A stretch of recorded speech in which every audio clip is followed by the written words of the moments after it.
All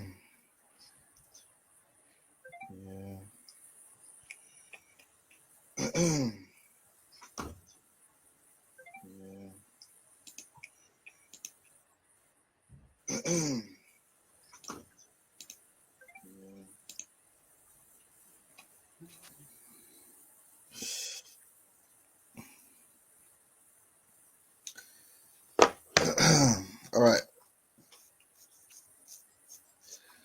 Call halal Yahweh.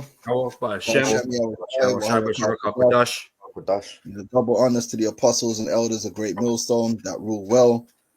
Honor to you brothers out there in the highways and the byways, teaching this word in all sincerity and in truth.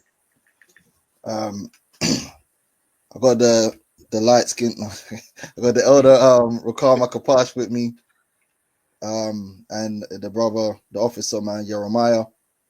And we just gonna go into this dude Dawada, aka Londonseer 144, aka the Brixton Prophet. This dude's just a reprobate, and what can we say? This is how the game goes, man. Brothers is gonna come in, and some of these brothers is gonna be strange, disturbed, reprobates, and I mean, what else can you say? Not every brother is gonna make it. All right. You brothers wanted to say anything? Not right now. We'll start video first. Not for now. All right. So he made this video, and straight off the bat, this dude's wicked as hell because, he's trying to justify punching a brother in the camp with him because the brother brought him to council. That's really what it is. The brother brought him to council, called him out on a long list of BS that he's been doing. And in his anger, he punched the brother. I'm not going to say lay hands. No, he punched the brother. A brother that was supposed to be underneath him, on top of that, meaning he was supposed to be taking care of that brother. And he punched him. And anyone that now tries to justify that in a 2-hour video is wicked and a reprobate. That straight off the bat, you're a reprobate. If you attempt to justify doing something like that, and you're speaking for 2 hours, that's how you know it's all narratives and lies and deception. Because if you had a good reason for not saying if you did have a good reason and justification for punching a brother, it ain't gonna take 2 hours. But the thing is, like, he even knew it was wrong, right? He won't admit it. He don't want to admit it, but he knew it was wrong because, when he said in his own video, he knew it was over when he did it. He knew he was gonna get kicked out. But if it was righteous what he was doing, then why would that have been the outcome? If he knew that, Exactly. why would he? So he knew that it wasn't proper, but he didn't care in the moment because he was filled with rage, innit? He was carnal, emotional, right? And I get it, man. If all your dirt was spilled out, yeah, you're gonna get mad, innit? But like, it's still this is some men this truth or so, quote unquote. They don't remember, right? Even when something wrong is being done to you, if that's how you perceive it, man, you still have to act in character in the spirit, man. Yep. And suffer it. Yeah, there's scriptures talk about suffer wrongfully.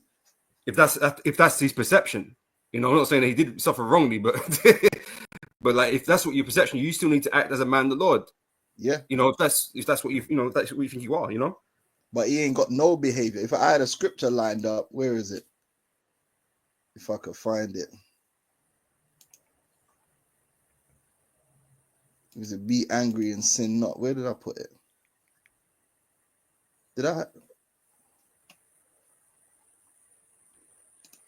Where was it?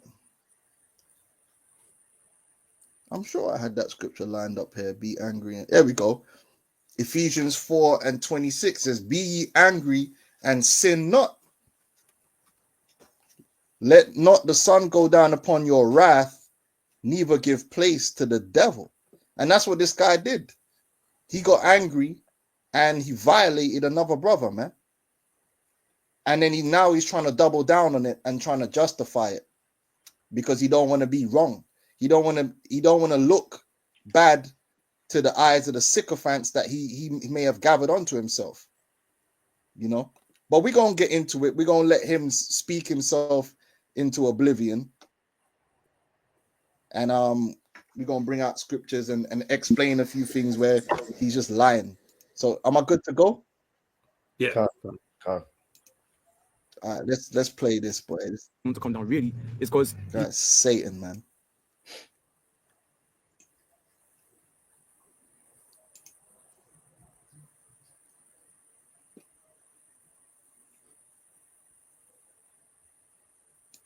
What the hell is this? There we go.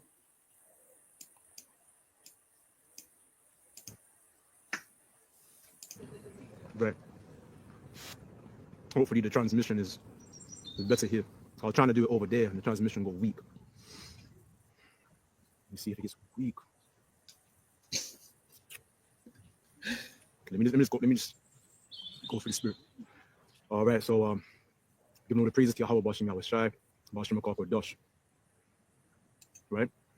And we do this video to address, you had a lot of members of GMS, mainly elders that spoke about I laid hands on a man, right? I laid hands on a man, all that. Right, because I did an open review video on Manata Zakbar and how he dismissed the young brother. And really the reason why he dismissed the young brother is due to the fact that he didn't want to be bothered. He actually said it himself in the video. And it's obviously the situation is gone now. I've already done it. I'm not going to keep going. You know what, man? This guy's a slanderer, man, because the elder Manata Zakbar, and he ain't the type of brother, like the way he's trying to paint the character of the elder, like he wouldn't want to teach no one, or he can't be bothered. That it ain't got nothing to do with that. He's teaching all the time. He's a very diligent elder that's always putting out work, always, you know what I'm saying? That ain't even the situation. Period. And the elder's already gone over it. But this is the mechanizations of a demon, a slanderer.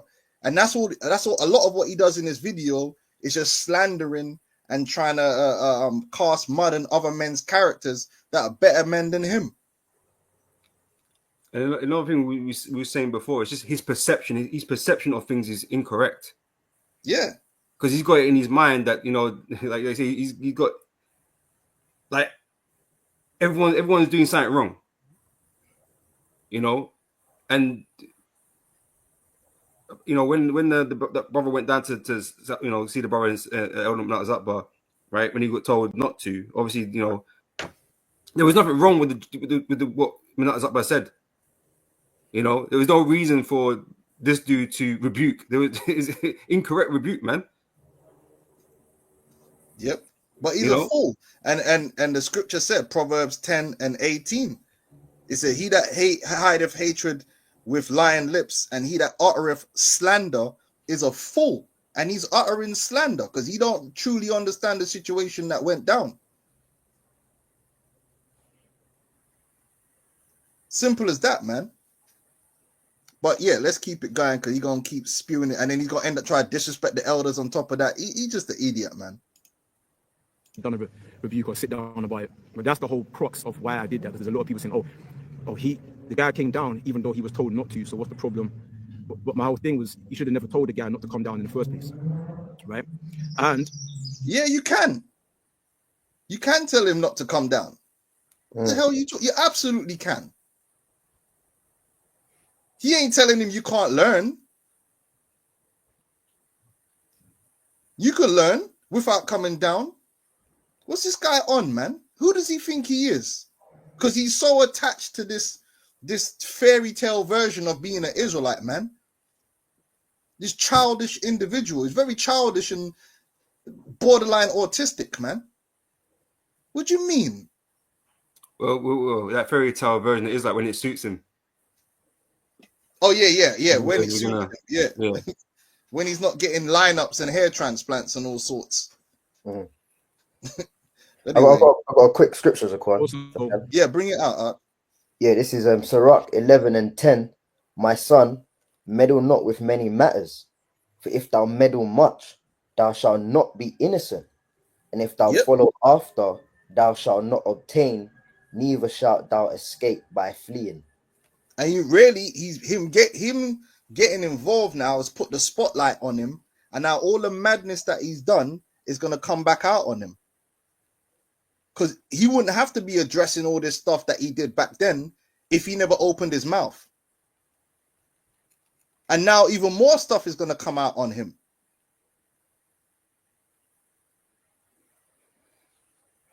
Should have just stayed in obscurity where you belong. the reason why I told him to come down really is because he does not want to be bothered, right? He's out there in the highways and byways and doesn't want to be bothered. That's the whole point, okay? Right? He doesn't want people that he doesn't know standing in front of him, but that's the whole point of why you're out there on the highways and byways. That was the crux. No, it's not. The whole point of being out in the highways and the byways isn't to have some dude standing in your face, man. What's this guy talking about? That you don't know. What's this guy even talking about? You don't know what's going on out here. The elder Manasseh Akbar, he's had people come up to the camp all the time and he engages with them.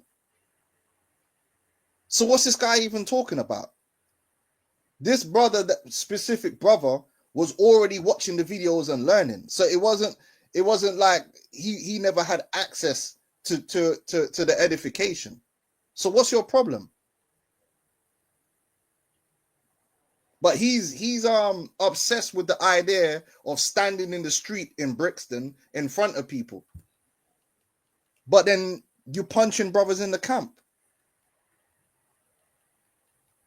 taking the donation money, that the arms, and getting hair transplants, and spending the money before you tell anyone else, so you don't have to give them none. You disobeying orders from your own elders that you say you respect. Parring with man that preach different doctrines to you. A whole bunch of foolishness this guy done. And I don't think a lot of guys was getting that. Oh, he was told not to come down, but he came down anyway. Yeah, but the whole point of why he's supposed to be, the reason why he's out there in the streets is to entertain strangers. That was the crux. But like I said, none of these men said, all these men that made these rebuke videos, really a lot of them were elders. None of them actually said, all of them said that they didn't even watch the video that I did.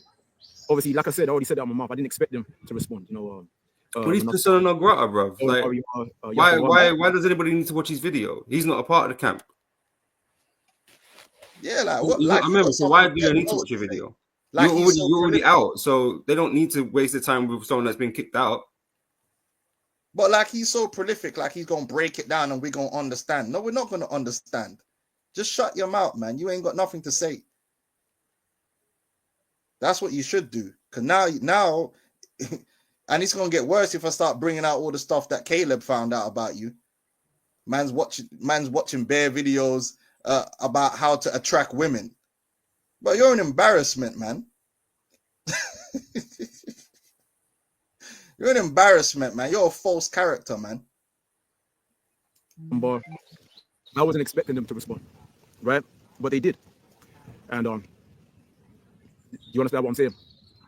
But that was my whole talking point, right? Why are you out there if you don't want to entertain strangers? That's the whole point of why you're out there, right? Showing you that his priorities is not in the right place. And then it blew up into a great thing. And that's why the scripture said, he that uttereth a slander is a fool. Because the elder that he's talking about, everybody knows that that's not his character. You know? Everybody knows that's not the elder Manasseh's character. He's constantly laboring in love. What's this guy even talking about? And now you had RVR, you had Joshua Wamba doing their sit-downs. And then they were just going into the whole thing. Like I don't because I watched it like a couple of days ago, 2-3 days ago. So they were going into it. What are they saying, man? They're saying how, you know, a lot through the whole thing. They didn't really actually bring out any scriptures. All they were doing was just making remarks about. That's what they were doing. at not actually tackling my talking point. Because like they said out their mouth, they didn't actually watch the video that I did. So why would you reprove a matter that you haven't even examined? So that's a 40 onto majority of all the great millstone. That's a 40 onto them. The fact that they didn't even examine the matter before they even rebuked. Okay, and talking about these are supposed to be elders, man. These are men in high position, men of renown within Great Millstone that are in authority over other men. It's because your point, sorry, bro. To examine. Go on. It's because your point is mute. His point is mute. You know what I'm saying? His argument, his perception, or his judgment is incorrect in this matter. There is no reason to make a rebuke in the first place. And he doesn't understand that. He thinks he's right. His perception of things that he's right and everybody else is wrong. You know, he's rebellious, unruly, and he never respected authority. He never respected authority, man, and that's really what it comes down to. He's just a willful child, a willful autistic child. And a matter that's being put forth against them by a man that they perceive to be of a lower rank than them. All right, which is myself. Is a quite. I got a quick one. Yeah. So they're saying all kind of. Yeah, go on up. Since you just said he's a rebellious dude, yeah, I've actually heard him with his own mouth say, "I like being a rebel.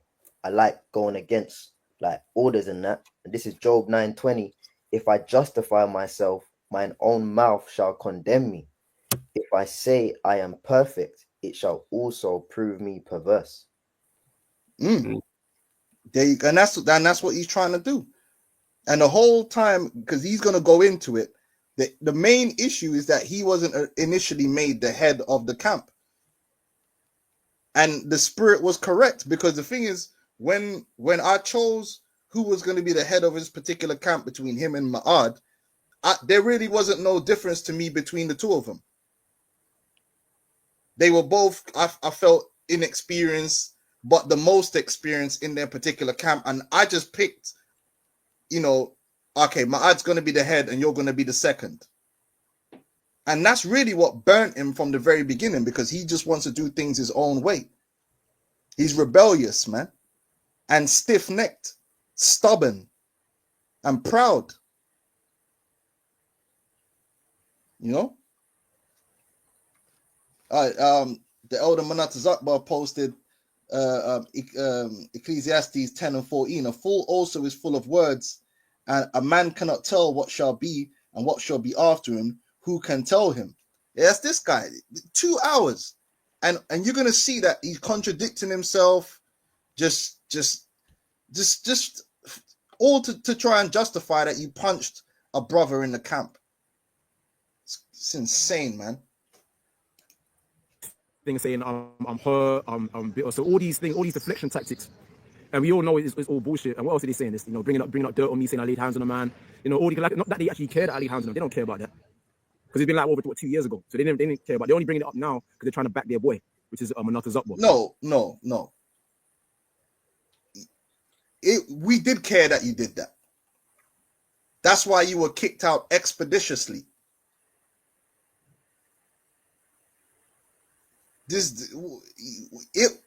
We did care. You were kicked out expeditiously for that, immediately, without further counsel. Mm-hmm. Brothers know, because Ricard, you was there, right? Yeah. We didn't have to talk about it. Oh, should we kick him out? He was out because that's unacceptable. We didn't even have to ask the elders what to do, because I already know the spirit that the apostles and elders is coming in, that the elders take the brotherhood and how you treat the brotherhood very seriously. Very seriously. In Great Millstone, we don't tolerate violating brothers to certain level like that, man. That's a red line. You just straight out of there. Man, don't want to hear no explanations. Mm-hmm. So what he's trying to paint is that, that don't matter. They don't really care about it. It's not a big deal. They're only mentioning it because of this. No, we're mentioning it to show that you're acting like you're the champion for the people. But if you're such a champion for the people, strangers, then why did you beat on your own brother that you know? Man that was laboring with you in your camp just because the brother brought you to council. and brought out BS that you were doing, and then you punched him. But you're out here acting like you're a champion for the people. It don't make no sense.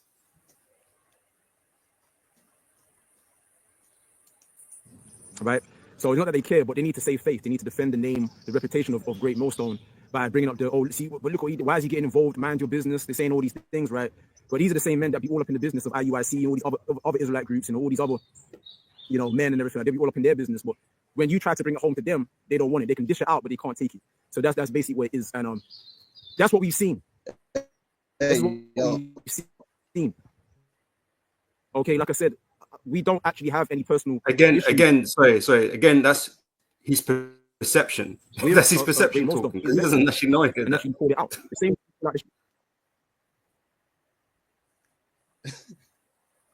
oh, you paused it. Yeah, that's a lie. He does. Yeah, go on. Yeah, I said that's his perception of things. He doesn't know that. Like, again, back to the point that they don't care. That he thinks they don't care. Well, he's just saying that because he wants to frame everything where he could slide out the back door. And he's the Brixton prophet, and he's a front line, and he's on the streets, and these GMS guys just ain't right. No, you ain't right, man. And he's been sitting there watching the videos, waiting for an opportunity to say something. That's all it is. He was waiting for an opportunity to say something. That's what these dudes always do. Trying to find an angle. Yo, this thing keeps...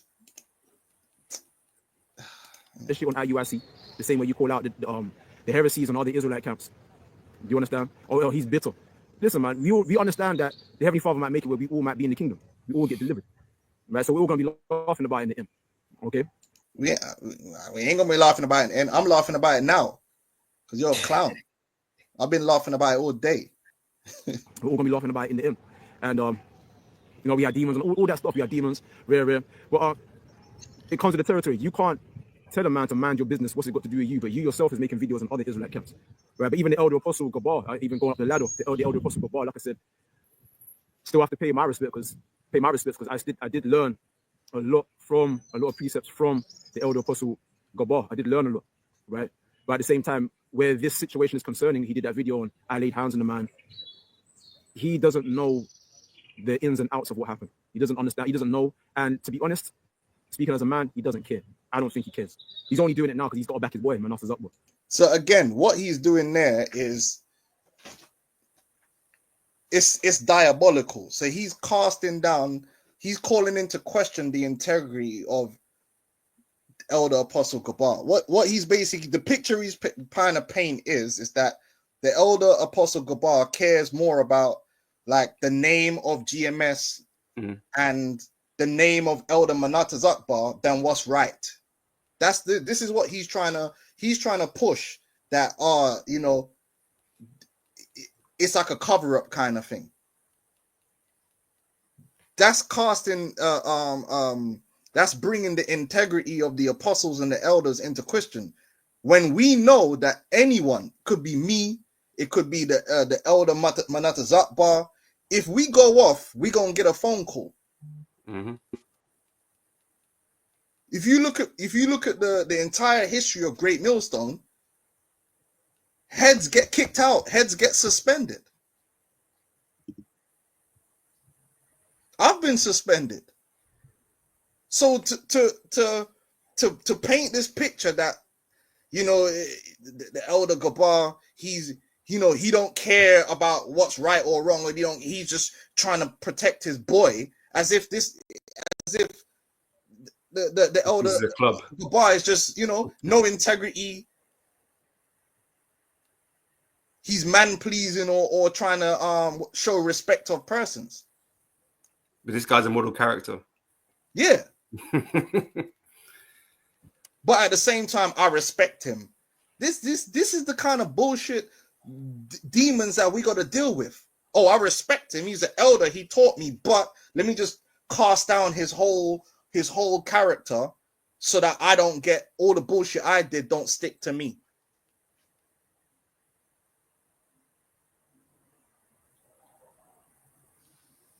This is crazy, man. Hey, that's good scripture. 2 Peter 2:10.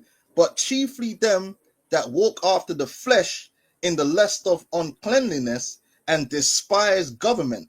Presumptuous are they, self-willed. They are not afraid to speak evil of dignities. This is exactly what we're seeing right here. A man, a wicked man, who's trying to throw everybody else under the bus to justify himself. It's insane. The way he's describing the elder apostle Gabar is nowhere near the apostle's character. The apostle would never ever do what he's saying that the apostle would do. They haven't shown themselves to behave like that. How many heads of GMS camps have been kicked out? Come on, man. He was a head that was kicked out. You know what I'm saying? This is crazy. Can I bring something out quickly? He's got a back the name of Great Most. Yes, lucky. This is Titus, verse 15. Right, it says, "Unto the pure all things are pure, but unto them that are defiled and unbelieving is nothing pure. But even their mind and conscience is defiled." Oh, so okay, yeah, you're gonna bring it up. That's this. Yeah. Yeah. I had it on the list. Yeah, go on. Oh, okay. Go on, brother.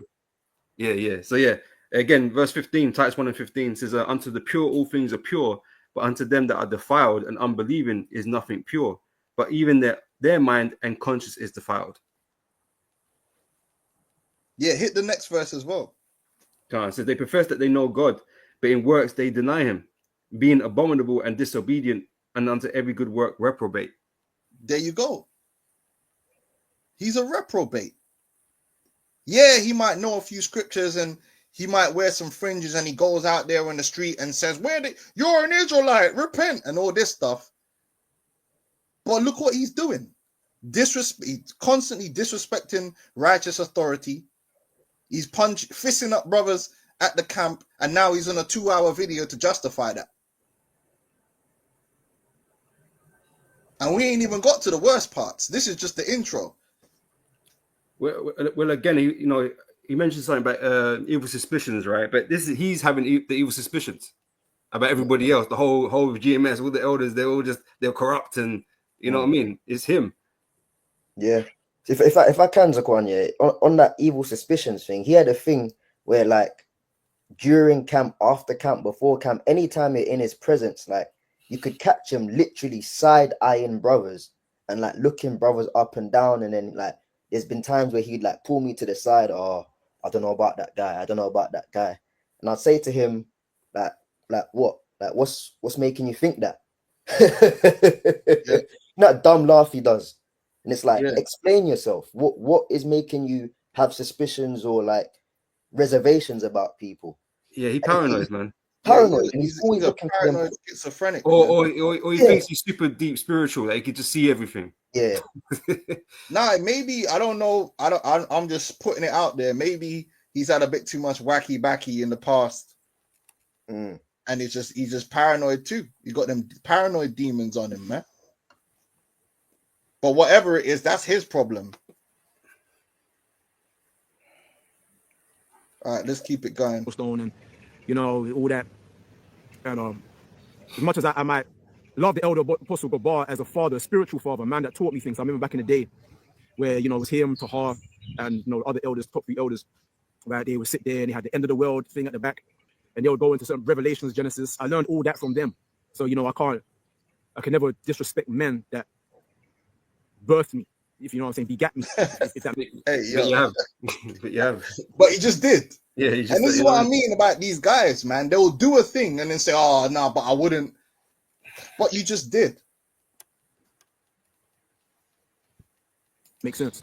But in this instance, I have to say that the elder apostle Gabar, he's just using the whole talking point of me laying hands on the individual that camp that I came from. He's using that whole issue. So he's using that issue as leverage to save face. That's what he's doing. He actually doesn't actually care about it. You understand? And he said, a bishop shouldn't strike or be wanting to fight. The whole thing. You watch the video, because I'm not going to play it back. You watch the whole video.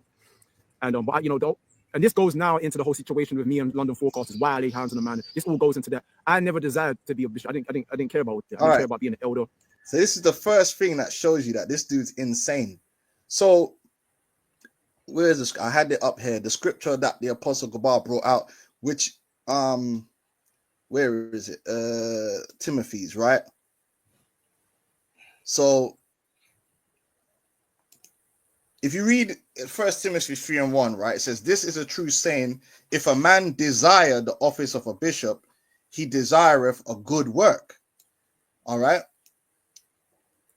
Now, it says, "A bishop then must be blameless, the husband of one wife, vigilant, sober, of good behavior, given to hospitality, apt to teach, not given to wine, no striker," meaning a violent, like how he was, "not greedy of filthy lucre, but patient, not a brawler, not covetous, one that ruleth well his own house, having his children in subjection with all gravity." So this is like a baseline of the kind of individual, because you got to keep standards. Anytime you have someone in a leadership position, right? When you're in a leadership position, you're supposed to that person has to be of some kind of standard, because if you have someone that's of a low standard as a leader, it's going to drag everyone else down with it.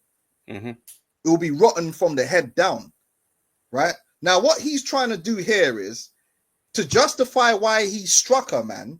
He's saying, well, I never desired to be a bishop, so this scripture don't apply to me. That's crazy. That's insane. That's crazy. Yo. So it's this guy is a reprobate, man. He's a wrong'un. That showed you his mind is just trying to find ways. What's it? The wicked man will make an excuse. Yeah, find an excuse. He'll find his brain. He's doing mental gymnastics to try and explain away why he laid hands on a man, why he punched a man. And the apostle brought out the appropriate scripture because he was a bishop. He was a head in that camp. That brother that was with him, when he went out, he was a bishop over him.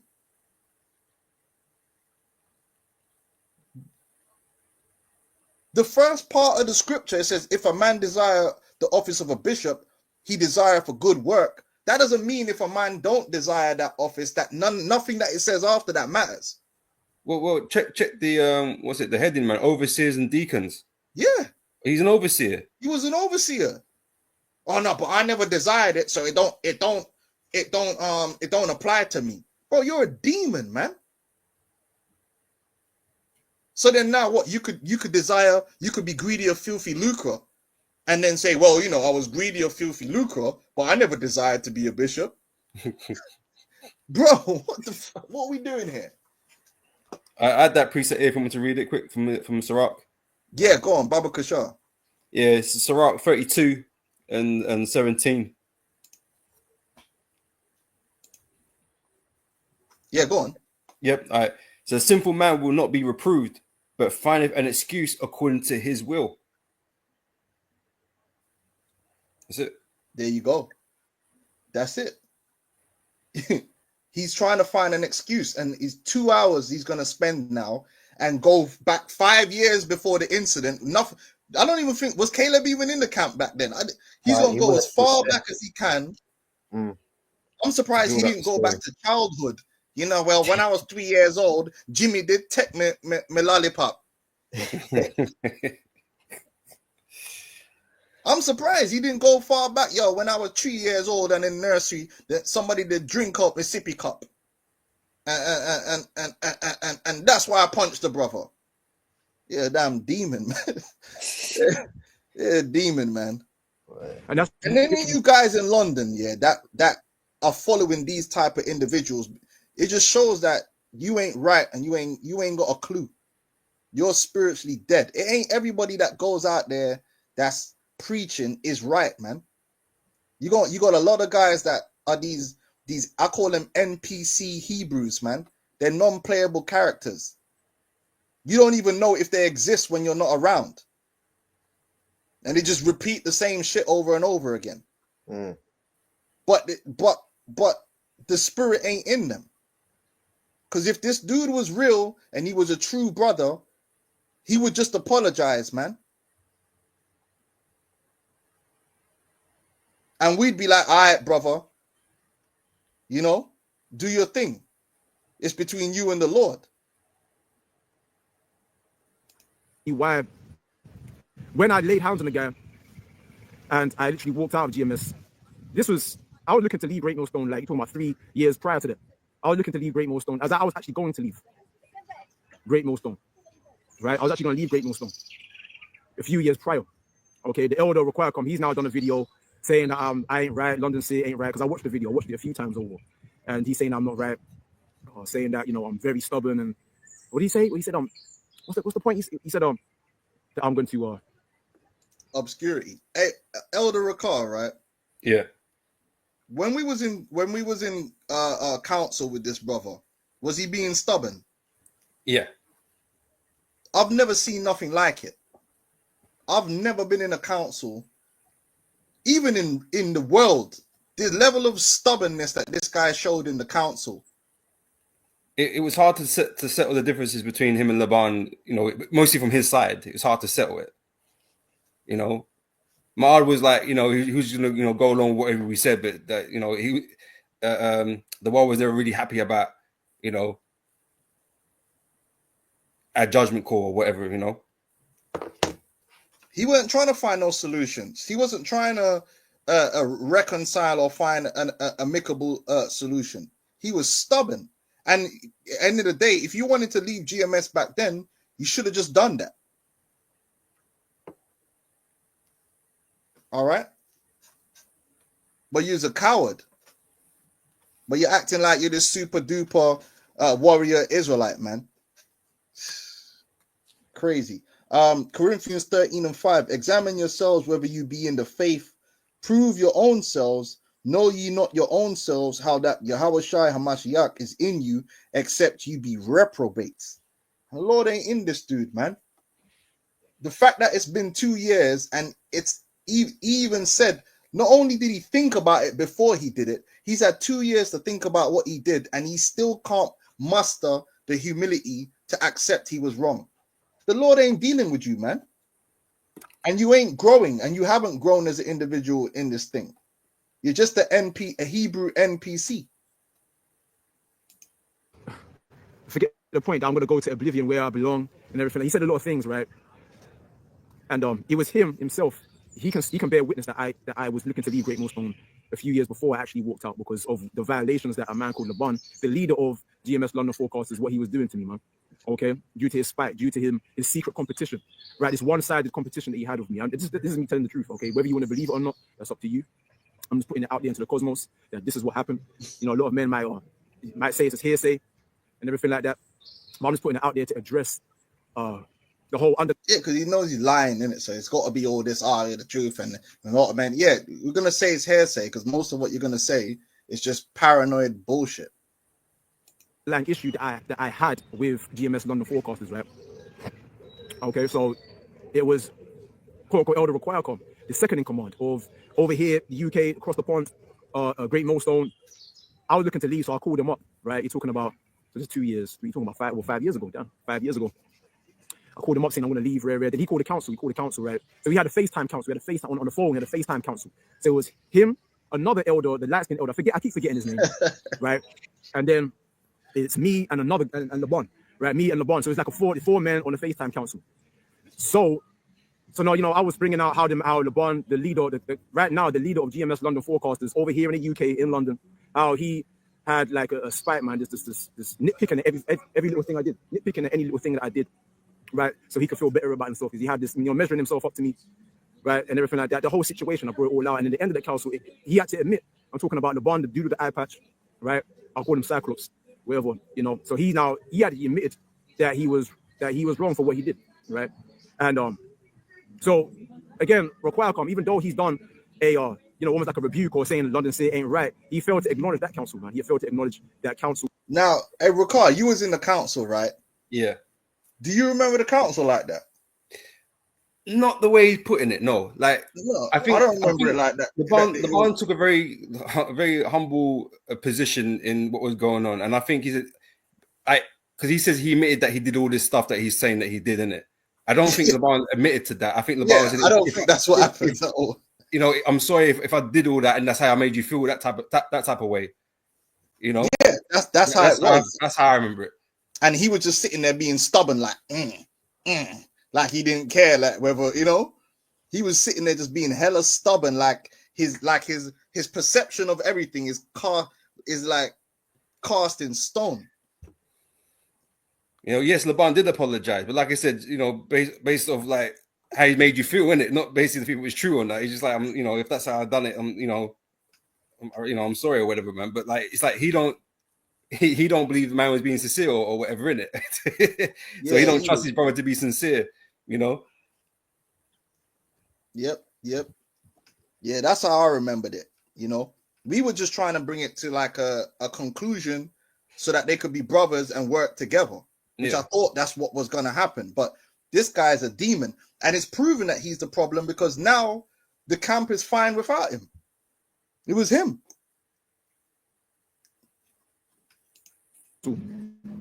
That was had all those years ago that I was being violated, so I'm not some victim. So he's trying to make out like I'm trying to play this victim. I'm not trying to play anything. Do you understand? That's the truth. Man's moving like he's Cassie in that, you know. That's how he's moving, like he was really getting like he was Cinderella, like he's some Disney princess or something, getting violated and all. Man, abused. It wasn't that deep. Even most of the stuff that they were saying was very petty, you know. Yeah.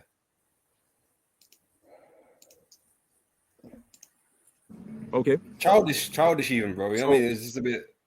Yeah. You know what? Let me go into the history of it. Let me start back from that point. At that point, when because at that point, like I said, he was nitpicking at me for over stupid things, man. I'll be in the camp. Remember, at the time I was second in command. LeBron was first in command at the time. Okay. Going back into the time where it was just me and him. It was just me and him in Brixton, right? We left London Central camp. It was me and him. And I'm trying to recollect it because remember this was a long time ago. So we was me in Brixton, and he left me because he felt like he needed to prove himself. Because remember at that time, I basically took the lead. Between me and him, I took the lead. And he left because I kept interjecting everything like that, right? Which I was wrong for. I was wrong for doing it. But back then I was young, man. I was young. We both were young. You understand? I was wrong for that. And I wronged him. You know what I'm saying? I'm talking about LeBron, the leader of GMS London Forecasters, right? And so he left. And, you know, after a year, I went back to him and then we come back together and everything like that. And he actually told me at one point that he always believed that I was better than him. He always believed that he actually told me that. He actually believed that I was always better than him. And, but, you know, that's something that a man, you know, you tell a man that on a secret. You don't want to let everybody else know that. So he told me that. And I remember at one point, Require come asked me why me and him wasn't teaching together. I remember that phone call. I don't remember at one point, but Elder Require asked me, why are you not teaching together? And I didn't want to tell him the fact that LeBron, you know, he felt like I was better than him. I didn't want to tell him that because, again, that's like almost like a secret. That's an intimate thing that. Not really. You understand what I'm saying? But now I feel like I've got to bring it all out. I've got to bring it all out. Yeah, he's just chatting breeze, man. This is all in his head, man. This is all in his head. Guy's insane. Based on, you know, all, you know, elders is now saying I laid hands on the man. I'm going to get to that. I'm driving home. Yeah, get to that, okay? Bro. But I'm just going into the history. I'm breaking. Get to that, because it's got all of what he's saying now has nothing to do with why he punched the brother. Absolutely nothing. And this is how you know he's wicked. This is what wicked people do. This is what this guy Olazar Bon Lawyer just did. This is what these dudes do. It's like they have to build up this massive narrative to hide their shame, to hide their lies behind. That's why the scripture says, let your yea be yea and your nay be nay, and everything else cometh of evil, man. Anytime you see a man with bare talking and they're not really getting to the point and they're adding in all kind of extra shit that ain't got nothing to do with it, that's a deceiver. That's a liar. And a bad liar at that. 15 minutes in and he ain't got to the explanation as to why he punched the brother in the face and why it was justified. he's going 5 years before with a brother that ain't even the brother he punched. Make it make sense. But he ain't bitter, everybody. He's not bitter and he's not hurt. Flipping hell. Breaking down the line because I don't want to be all over the place. So, You are all over the eventually, place, man. Require Come Come, on, bro. second in I said you command don't want to of be all over the UK, place. over here in the UK. Every time he Chill out. says someone's name, he has to say their title. Cool. Yeah. Yeah. No, but you're right, man. He will do the thing and then say he's not doing the thing. Oh my goodness. Rakaya Khan, the second in the command of GMS UK. Yeah, we heard that already. The first 3 times you said it, bro. This guy's insane. He's autistic or something, man. I'm sorry, man. Like, He put yeah, no, LeBron first in command, Hold on. made me second in command, right? the elder Yashwamba, Maybe let me second pause command. this. The elder I Yashwamba knew it was like said that he's not on retribution for scriptures, how yeah, I treated 15 him. I was always minutes in. interjecting back in the day and everything, like whatever. Yeah. And then ever But since he wasn't he just trying to rebuke the elders. He was trying to rebuke Elder Ariella, Elder Yashwamba for saying they did a video with no scriptures. But 15 minutes in, he ain't said a scripture. I don't think he does for the whole thing This anyway. guy is not even self-aware. Huh? I don't think he does bring any scriptures out for the whole thing anyway. Nah, but we heard in the beginning of the video, he was cursing out GMS saying they never brought out no scriptures. They were just making remarks.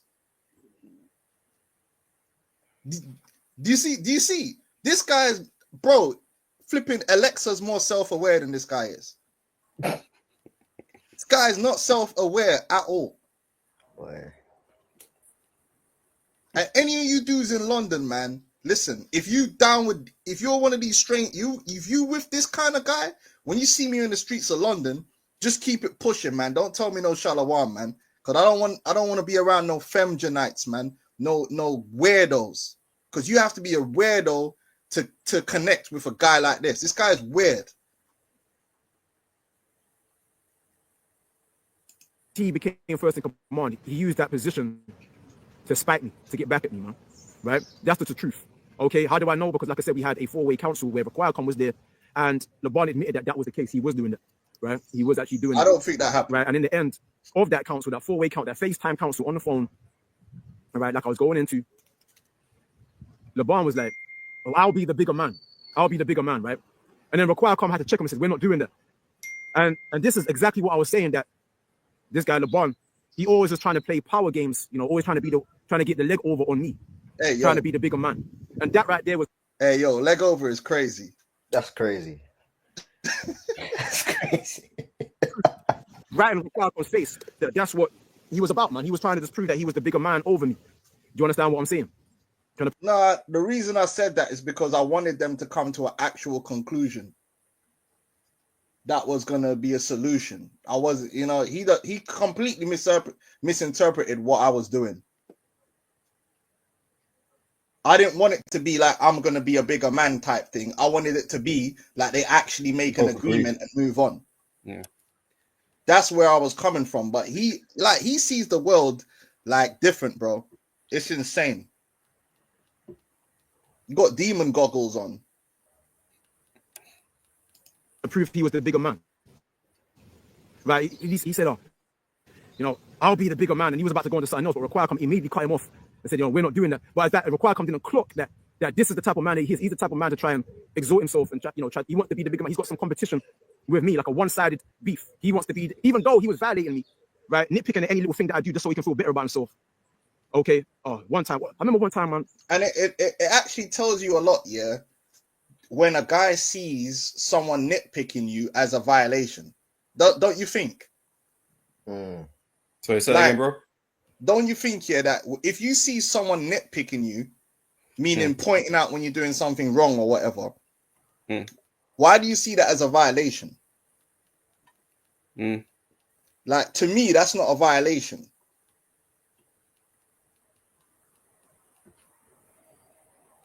You know what I'm saying? The fact that he sees it as a violation shows you that he just has a problem with anybody telling him anything. To him, that's a violation. It's like, no, you can't tell me nothing. That's how the spirit he's in. That stubborn, rebellious spirit that unruly spirit that can't be told. Yeah. This despising government. Because what I would describe as a violation is completely different to what he's describing as a violation. You know what I'm saying? And this is where it gets so spooky, because you're like, what world are you living in, bro? Nitpicking is not a violation.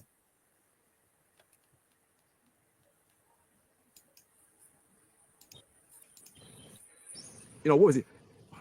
So many occasions. One time he was like, telling me to take off my hat. Because I had a hat, like a multicolored hat, right? You know, red, yellow, black. And he said, oh, you got to take that off. These are Rastafarian colors, man. You got to take that off. Again, trying to make me look like the bad guy just for wearing a multicolored hat. And another time, he's like, oh, you know, you got demons on you. Because one time I was stretching at the camp. Because naturally, if you at camp and you standing there for hours on end, right, you're going to stretch because your back's hurt. You standing there. And the whole wearing the Rastafari, the red, gold, and green, right? The reason why Ma'ad was speaking about that was because of where they were in Brixton and the amount of Rastafarians there are. So they had a lot of Rastafarians that were coming up and thinking that they were part of the same thing. So it's like, well, don't wear the Rasta colors in this particular setting because man don't want to be confused with these Rasta man. That's why he was bringing it up. And then that led to later when he was wearing the bandana with the marijuana leaf. You remember? And he ended up having to get talked to about that. Yeah, he couldn't just keep it simple. He had to like toe the line, innit? Everywhere he was going. Really, he should just be a Rastafarian. He reminds me of them bugged out Rastafarians, man. That's really what he should be. You know what I'm saying? There for hours on end, and then man, like, you know, I think you got demons on you, man. You got demons on you, man. And I was like, and it looks like he was right on that. Maybe you was stretching because you had demons on you. You know. You know? Hey, then the elders are supposed to say, man, all the illnesses are demons anyway. Hey, listen, maybe he was stretching crazy because he had demons on him. I'm starting to think, maybe that was the case. And he showed me the clip of me stretching in the camp, and I was like, bro, like, I'm stretching. So I always knew that the man was after me, man. Why? Because this is his lick back. This is his get back. Okay, so that's what I was saying. That's why we had to have that faith. And I was, like I said, I was looking to leave Great Millstone. From back then. Okay. And that was like 3 years ago. You're saying he's looking to leave Great Millstone, but why would you have to? Wouldn't you just leave the camp? Yeah. Why would you need to leave Great Millstone? He could have asked to come do camp with us. You know, there was other solutions other than leaving Great Millstone.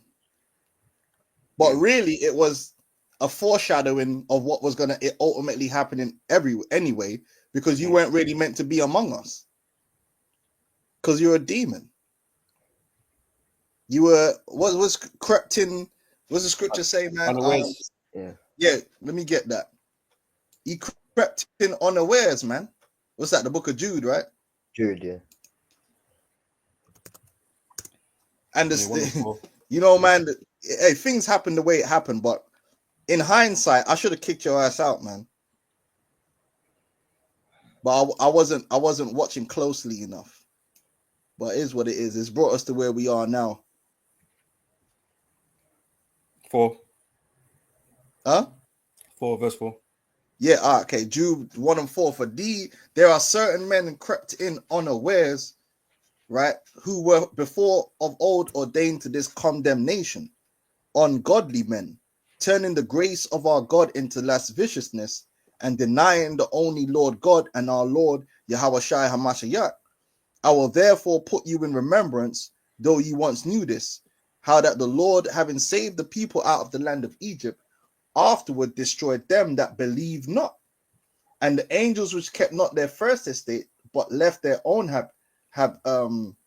habitation, he hath reserved in everlasting chains on the darkness, unto the judgment of the great day. And this guy is in darkness. And we should have seen it that day when he was being hella stubborn. He had a dark spirit on him, man. That stubbornness he had was extremely dark. Even as Sodom and Gomorrah and the cities about them in like manner, giving themselves over to fornication and going after strange flesh are set forth for an example, suffering the vengeance of eternal fire.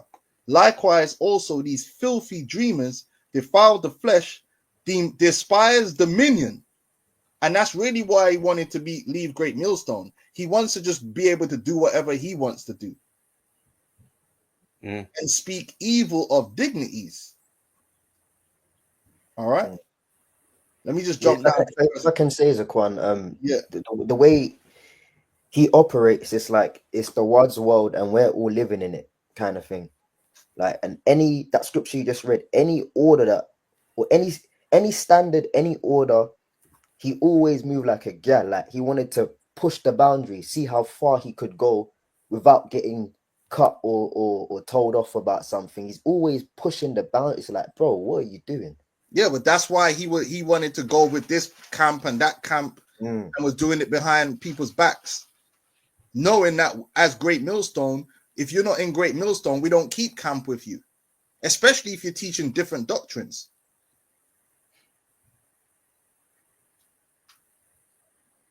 You know what I mean? Anyway, it says, I'm going to just get straight to verse 12. These are spots in your feasts of charity when they feast with you, feeding themselves without fear, clouds they are without water, carried about of winds, trees whose fruit withereth, without fruit, twice dead, plucked up by the roots, raging waves of the sea, foaming out their own shame, wandering stars, to whom is reserved the blackness of darkness forever. And that's this guy, man. Before I actually left Great Millstone and I laid hands on the guy, his name is called, Caleb of GMS London Central, part of that same camp over here in the UK. This is all 3 years prior. So now we had that FaceTime council, right? And everything is brought out. I was saying that, LeBron is due the eye patch. He's been validating me, trying to, nitpick at everything I do, everything like that, just so he can feel better about himself, so he can feel that he has got some type of preeminence. Remember, he's first in command, I'm second in command, but he still feels like he's got to prove that he's better than me. So that all got brought out at the FaceTime council. And it was true because he admitted it. LeBron, he admitted that that's what he was doing. But even in that, he had to say, well, I'll be the bigger man. I'll be the bigger man. And Yeah, so for the record, he didn't admit to it. So, I don't know. I don't remember the council going that way, but I'm sober, you know what I mean? Like, yeah, we weren't emotionally charged. You know what I mean? We're not emotionally charged in that situation, bro. So we haven't got a preconception of what it is. We judged it as we saw it. Yeah, it didn't go the way he's saying it went, but in his world, it did. then require comes, we're not doing it. So require comes to the clock right there that was his MO. Because remember that LeBron said it to my face. Like, he has a need to be the bigger man. And you see that right there. Let me go into the history. So let me talk on. So he said he felt like he needed to be the bigger man. Require come checked him. And then Require come basically saying, all right, from now on, you two are going to rule GMS London forecasters together. You're going to rule all them brothers that right now in GMS London forecasters, you're going to rule them together. You're both going to be first to come on. No first to come on, second to come on. You're both going to be ruling them together. I knew right from there that would be a problem. Right from there. But I never said anything because in the day that the laws will be done, these are orders. We followed it. And lo and behold, right after that, what did LeBron do? LeBron took the men without me knowing and put them into the bushes. Me, I'm a frontliner. I'm a striker. I take pride in being a striker, a man that makes my body. Take pride in being a striker. but again, what I was saying before, it's the pride that's built up in this man. I take pride. It's built up in his mind that he's some sort of super prophet. Yeah. Hey, Jeremiah, was you around back then when COVID and all that? Yeah. So when you guys were going out to camp, didn't you post where the camp was in the group chat or something? Yeah, it was. Everything was shared where we're gonna be and stuff like that. So then, how is he saying that he didn't know where the camp was and all this stuff? Because he just didn't want to calm down. See, he's lying again. Because I know we operate with groups, group chat. So he's trying to make it look like they were going out to camp, but he didn't know nothing about it. They were hiding it from me. Yeah, he didn't like the locations, so he just didn't bother to come. That's really what it is. That's because he's in love with Brixton. Well, you can have Brixton, man, because he's a striker. He's a striker, bro. sacrifice on the streets on the front line. And LeBron, he took the men into Vauxhall Park, man. Bro, you talking all this sacrifice here, but you can't even show your hairline. It's crazy. And you know what? It's that same Vauxhall Park. Alazar Bondola spirit, man. Now, there's gonna be brothers that's insecure about their hairline. I get it, but like this guy's the way he's talking is like he just don't give a damn. He's just a soldier. So why are you insecure about your hairline? You know? I just went along with it because remember he didn't discuss this with me. He just went there like he put them in there, told all the men like, you're gonna be there, we're gonna be there. And I was like, well, I had no input in that. I was like, cool, whatever. So I had to ask around the brothers, where you guys gonna be? Because I heard that the man are in a certain area. So I was like, where are you guys gonna be? He said, oh yeah, we're gonna be in Vauxhall. So I was tagged along, right? Then in Vauxhall. But I talked with them for a while in these different park areas within Vauxhall over here in London, right? And then they moved again. They moved again to another park area within Vauxhall. And again, I wasn't summoned. No one, LeBron didn't talk with this. I wasn't summoned. Wow. I told you this guy is a demon. Man said he wasn't summoned, Yeah. That's a demon. Man's Beelzebub. Man said he wasn't summoned, like man had to get some candles and a pentagram. Invoking. So, brother, hey, Jeremiah, what's this all about? Was you there in Vauxhall? Yeah, we was in Vauxhall. So what's he talking about? We let him know. And then even on like say particular Saturdays, he would message me directly and be like, oh, what time? And I said same time as usual. Kick off 1, 2 p.m., whatever, we're there. Anytime we moved, we told him. He just didn't want to come down. Yeah, boy. And he's chatting shit because the 1 or 2 occasions he was there, what do you mean nobody told you? You knew where the camp was because there's video footage of him being there on the rare occasion. Because if you know the south side, Vauxhall round that way is not too far from Brixton and, where he likes to be. So on 1 or 2 occasions, he would just pop up. But when we started moving elsewhere, we told him. And he's just like, nah, I just don't want to be there. I've had countless conversations with this guy. And it would be before camp, after camp, call me in the week. Oh, you guys are in the bushes. I like the front line. It's like, we're not in the bushes, bro. Like first of all, that narrative's wrong. But his main reason is he just didn't want to be anywhere outside of Brixton. That's what it is. He's got that that demonic South London, Brixton, NPC, Hebrew Israelite spirit that we know. But you know what? These type of characters. You know what? He can't be the Brixton prophet if he's not in Brixton, bro. But there you go. Yeah.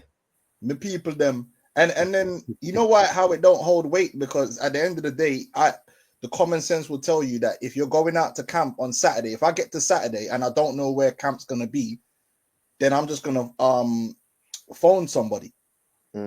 So there's no excuse. That's like, well, I don't know where camp is. So yeah, phone somebody. We got mobile phones. So he's just trying to paint a picture. That's what he is, man. But the picture ain't even pretty.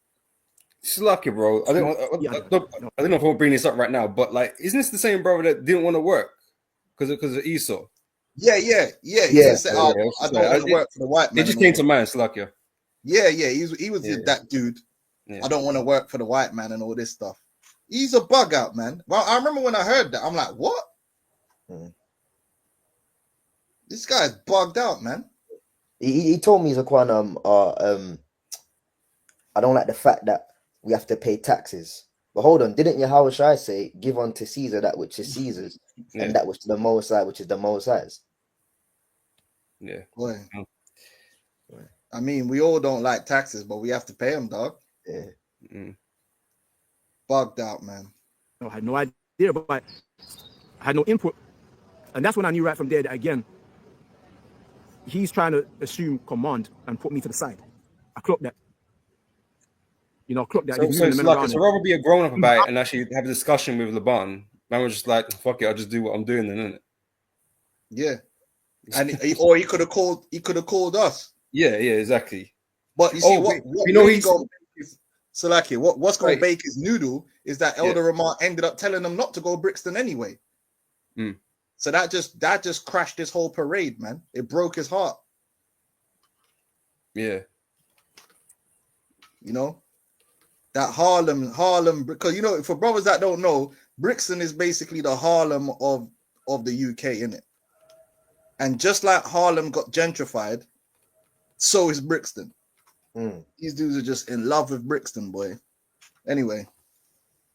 Why does it keep trying to go full screen? About the highways and byways. LeBron is not about that. He's about these. Remember, he's the chief captain right now of GMS and the phone casters. They're not about the highways and byways. They're about these bushes. If I had it my way, I would have took the men into the highways and byways. I would have took them into the streets. So they should. But I thought he didn't want to be a bishop. Right. I distinctly remember at the beginning of this video, he said he did not desire the position of a bishop. Sounds to me like he wanted to be a bishop.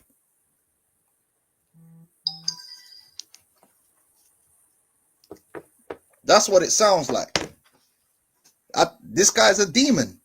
The Bible tells you a double-minded man is unstable in all of his ways, man. He's unstable. The beginning of the video, to get out of what the Apostle Gabar said, oh, I didn't desire to be a bishop. But then all this is like him wanting to be the bishop, him wanting to decide things, him wanting to lead the men. Yeah, that's a bishop, bro. But he said he didn't desire it. God, boy.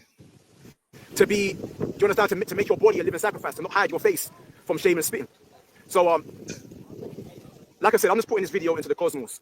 A lot of brothers that watch this video, you might think this is hearsay. I'm just talking. I'm giving you a history, a backdrop of my whole issue with GMS London Forecasters, the camp that I was the first in command of, according to the command of Requirecom, the second in command of GMS London Central.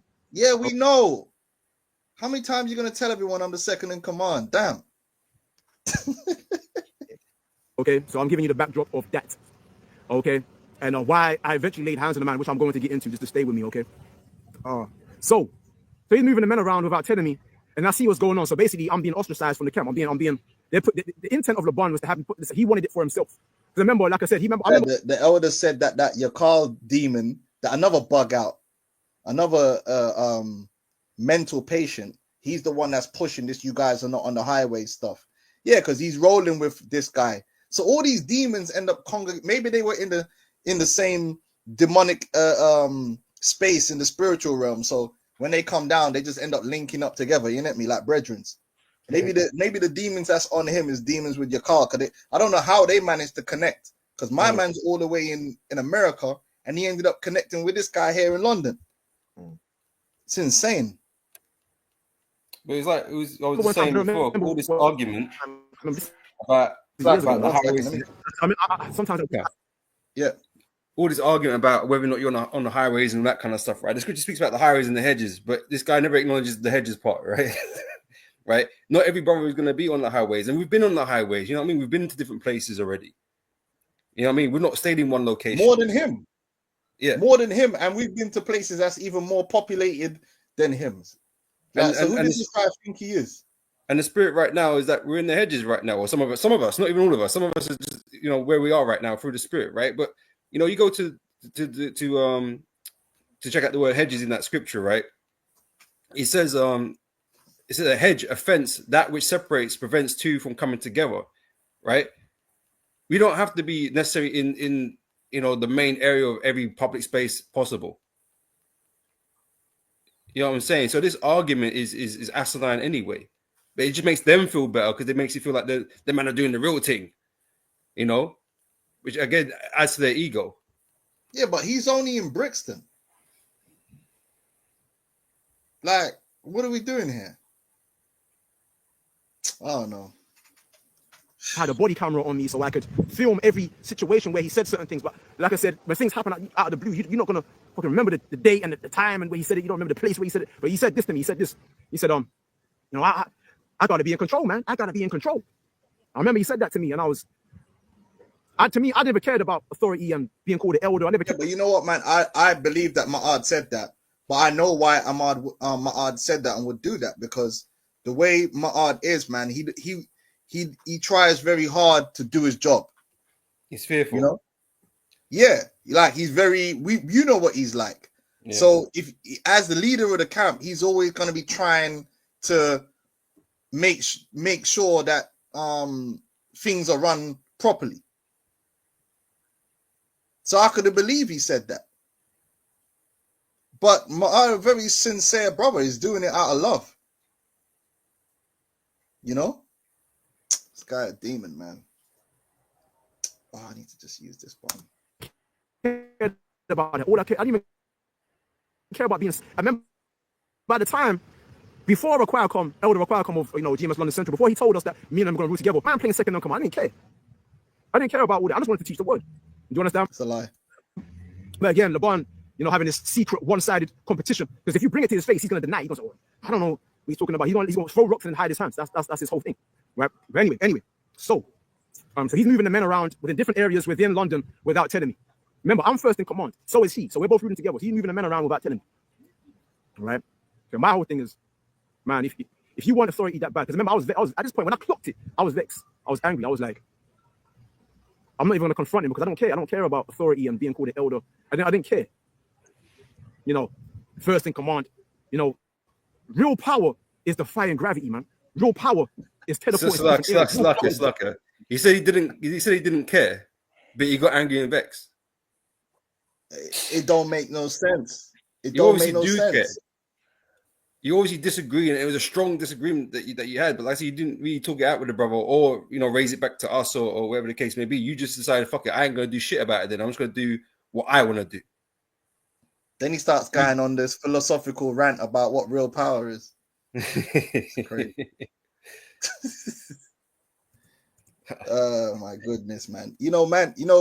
My man ate my last chicken wing. I didn't care, but I was angry. Yeah. Makes sense. I'm not even going to confront him because I don't care. I don't care about authority and being called an elder. I didn't care. First in command. Real power is defying gravity, man. Real power is teleporting to different areas. Real power is walking on the sea. Real power is immortality. That's real power. That's what I'm striving for. That, man. To be out there in the street trying to prove myself, trying to bring in brothers, trying to present men before the Lord and say, this is what I brought for. That's my thing. Right? But LeBron, he just wanted authority over men. He just wanted men subject to him. Do you understand? And I was like, listen, if you want power over the men that bad, are you gonna, make plans without telling me? Basically, make a party and not invite me to the party. I'm not gonna show up. I'm not gonna show up. That's why I went to the highways and byways. That's what you saw. If you look right. So translating all of that flipping bullshit he just said, basically what happened was he didn't want to go teach where them brothers was teaching because he wanted to stay in Brixton. That's we translate all that garbage that he just tried to spew to make himself into a victim. He really just wanted to only preach in Brixton. All right. That's it. That's where he's comfortable. Look through my videos, you will see that I taught in the streets when I was in Great North or Clapham or somewhere in South, whatever. I taught in the streets, and LeBron side of the camp taught in the bushes. They taught in these secluded park areas, all these. Right? I said to myself, if you want the camp that bad, but you're willing to supplant me, and right, just after we had a FaceTime council where it got brought out, you was violating me for all this time, nitpicking everything I do, just so you can feel better and prove that you somebody. I said to myself, you know what, man? If it means that much to you, keep the camp, man. Keep London forecast. Lucky, bro. Can I just ask Jeremiah something? Jeremiah, you share the camp with LeBron now, right? Right. Is this the way he treats you? Because he wants the camp? Absolutely not. Absolutely not. If a guy was that mad about having his camp and doing his own thing, run it how he wants to run it, then it would be like with every person that he shares the leadership with. You know what I'm saying? But obviously there's an issue with this particular character because he's stubborn. He's insane. And I'm going to tell you something about a lot of the men in that camp, right? I'm a one, RER. I'm a one, RER. Yeah, Carl. Who else? I'm RER. I'm a one. Yeah, Carl. You're Romeo, right? It was me that brought them into GMS, man. And I did it. I brought them in. It was me. It was just me, bro. It's the Wad's world, and we're all living in it, man. And this is the thing. When I was watching this part, I was thinking this is all about himself now, about him as a man, the Lord, a prophet, like what he can do, what he does. Not, it's all the Spirit. It's the Lord bringing man in. It's not you. It's not any of us. You know, we're just tools, man. But none of us give ourselves the glory, like what you're doing right now. Yeah, but the scriptures speak about, you know, you bring brothers in and then you fall out too. Yeah.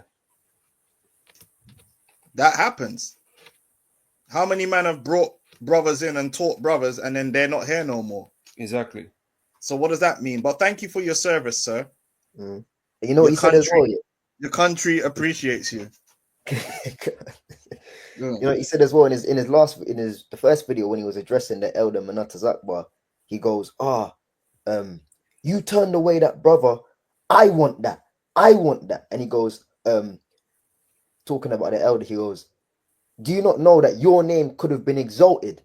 So his thing is about my name being exalted because I bring such and such in and this and that. And Salakia, this guy's insane.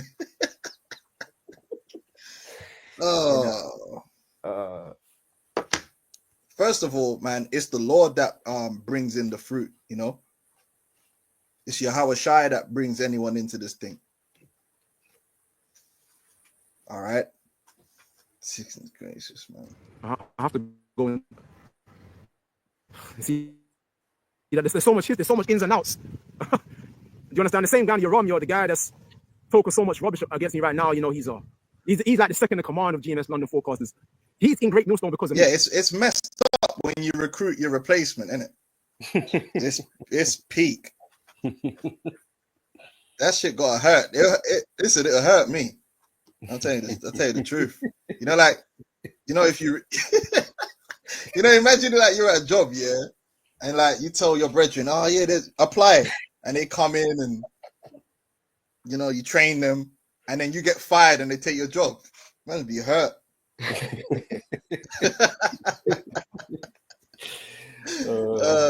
Anyway, right? He's saying that he'd kill me. He wants to kill me, but he took that video down, right? Because you know I don't watch their videos, but brothers that I'm affiliated with, that I'm associated with, watch their videos and they make clips of the video and they'll send it to me. I'll watch the video and I'm like, yeah, he's saying you said you wanted to kill him in a video. Nah. What happened is that when he punched up Caleb, I said in the video, because he made a video saying, oh, I'm gonna return the money, whatever, we'll get to that. And I said, listen, if you come down on violence, we'll defend ourselves. And the brothers in the camp, you can ask them, they know me that as we all do, we don't really take that taking the piss out of men lightly kind of thing. So I said, if you come on some funny man business, again, that was a one-off. The spirit had it play out how it did. But if you ever come around on some funny man business trying to punch man up, that's not going to happen again. Well, yeah, there you go. Let's keep it going. okay, but they're not telling me that the man in his car is telling me that he wants to kill me. I'm like, but then he took the video down though. You know, talking about GMS, right? You're wrong. He's the second in command of GMS London Forecasters, right? The small, short guy. He's in GMS because of me. Him and some other guys in that camp, not all of them, but some of the guys in that camp, they're in GMS because of me, right? That's the truth. That's not me trying to get vainglory or nothing like that. But that's absolutely trying to get vainglory. Oh man. Yeah, what's this got to do with you punching a man up? And that's what my thing is in terms of integrity, right? You're Rami, this guy himself, you know, he's talking a whole bunch of madness against me, you know, accusing me of, you know, there's a lot of things he's saying. And my whole thing is, if you had any integrity as a man, right? I'm talking about GMS, exalt the Most High, you're Rami. If he had integrity, just like David had integrity when King Saul brought in David, when everybody else refused David, even his own brethren, his biological brethren, it was Saul. So he's Saul. yeah, come on, man. And the way he's spinning the narrative is as if like all of us, your Carl, I'm a one, myself, we were just walking by Brixton one day and, you know, he came with the, do you know you're an Israelite narrative and we got enlightened through him. No, us brothers were teaching from back Lackamar times. So, yeah. You know what I mean? The way he's trying to spin it as if, you know, he's the king, we're the sorry people, and we wouldn't know about the truth. He's solely responsible for your salvation. Yeah, come on, man. But he don't rate again, man. So why is he trying to? I don't get it, man. And then you comparing yourself to Saul, but then Saul was going off, man.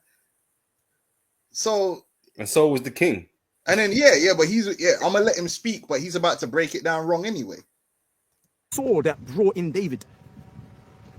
And then through the Spirit, I believe that's why David. It was the Most High that brought in David through the prophet Samuel. This guy talking about. Never really disrespected Saul because it was Saul, King Saul himself, that brought in David, man. No, David didn't disrespect Saul because he was the Lord's anointed. Mm-hmm.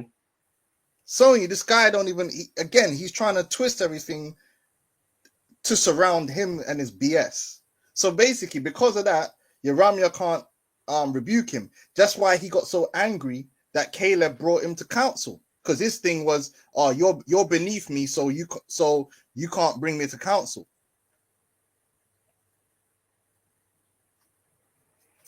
Boy, oh boy. Right? So it's an honor thing. It's an honor. It's a cold thing. Like you're not going to disrespect the man that brought you to where you are. But, GMS has sought the Most High. He doesn't have that level of integrity. He doesn't have that, man. Because remember, it was me that brought him in. Because it was me that I wanted those guys to be a part of Great Millstone. Right? Your Ramyo, I'm one, your Carl, over your. Right? There was other men. There was a lot of other men. I wanted them to be a part of GMS. And I went, because remember, at the time, Laban was first in command. Remember, at the time, he was first in command. I was second in command. So I told Laban, I said, listen, these men, remember Lakamar of old, the tool Lakamar. Well, Qualcomm knows what I'm talking about. The Lakamar of old. Okay, the tall Benjamite guy that was once upon a time, he was in London Central, in Oxford Circus, the tall Benjamite guy. Right? All those men was underneath him. Because remember, there was a separation. Lakamar, he went his own way. He fucked off, right? Right? Because when I came into London Central, I saw that there was a breach, It was Lakamar, the other guy. Kind of one from, I forget his name, but he left now. And then all the men were there. But anyway, I told LeBron to say, listen, Lakamar, he's now left the men. He's fucked off to Jamaica. He's a hireling. He fucked off. And now he's left the men alone. Ashan was in that camp. Ashan, right? The leader of Church of Yahweh Shai, right? He's now bugged out. He's bugged out now, man. Like you. Right? He's bugged out now. But he was underneath Lakamar of old. And he was calling me saying, oh, yeah, these men, rare, they need leadership. Because remember, he knows me from Peckham. He knows me from Peckham, rare. Can I stop it there, Zakwan, Baba Kashar? Yeah. And that shows that everything's the spirit. And as you said earlier, it plays out how it's meant to play out. But really, Ashan had no right. He just said it. Oh, Ashan knows me from Peckham. So they must be brethren from the world or whatever. But Ashan, out of all of us, Ashan's the newest cat. So what business did Ashan have calling him saying, oh, men need this, men need that? He just knows, oh, I know a guy from Brixton that preaches. Let me call him up. But he wants to spin the narrative that we were all lost, didn't know what to do, and he's the savior that came and brought order to everything. It's all about him. Like every single point is where he's the king and we're the sorry people. You see, he's crazy, man. Him and Ashan, woof. Those are two nut jobs, man. Boy. And he kept calling me on the phone. Yeah, these men need order. So I came down once to try and rare, because he knows that, I've been in the truth before him. I'm talking about Ashan, the Ghanaian, the dark skinned guy, Church of Yahweh Shai, him. You understand? He was calling me saying, oh, these men need order. So I made a couple phone calls. I came to Laban. I called Laban. I told Laban about these brothers in, over there, right? Because remember, Lakamar, the tall Lakamar, he fought the bar, man. He was a good, this is one thing. Yeah. Laban, the brother from Scotland, he's gone back into the world. The beloved brother, the bar, right? The beloved. Why is he beloved if he's gone back into the world? Yeah. What's this guy talking about, man? Man, the bar. I swear that every time I mention his name, I want to cry, man. Every time Man did a moment of silence for the bar.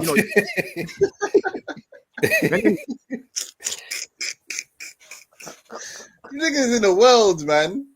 He made it sound like he died or something, man. Yeah, bro, I swear, I thought he died, didn't it? I was like, oh shit, did the bar die? Like, what happened? That's like, what? He just went back into the world. Man's all crying. This guy's a bug out, man. Anyway, so it was him. Us three, at the time, it was us in Waterloo.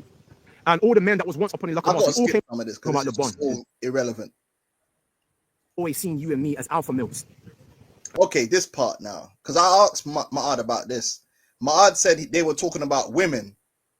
And this guy now trying to make it look like they were talking about the camp. Right, and this is when he takes off his mask. He takes off his mask, right? And he takes off his mask. He says, well, he's been drinking a bit. I drank a little bit, but I remember this.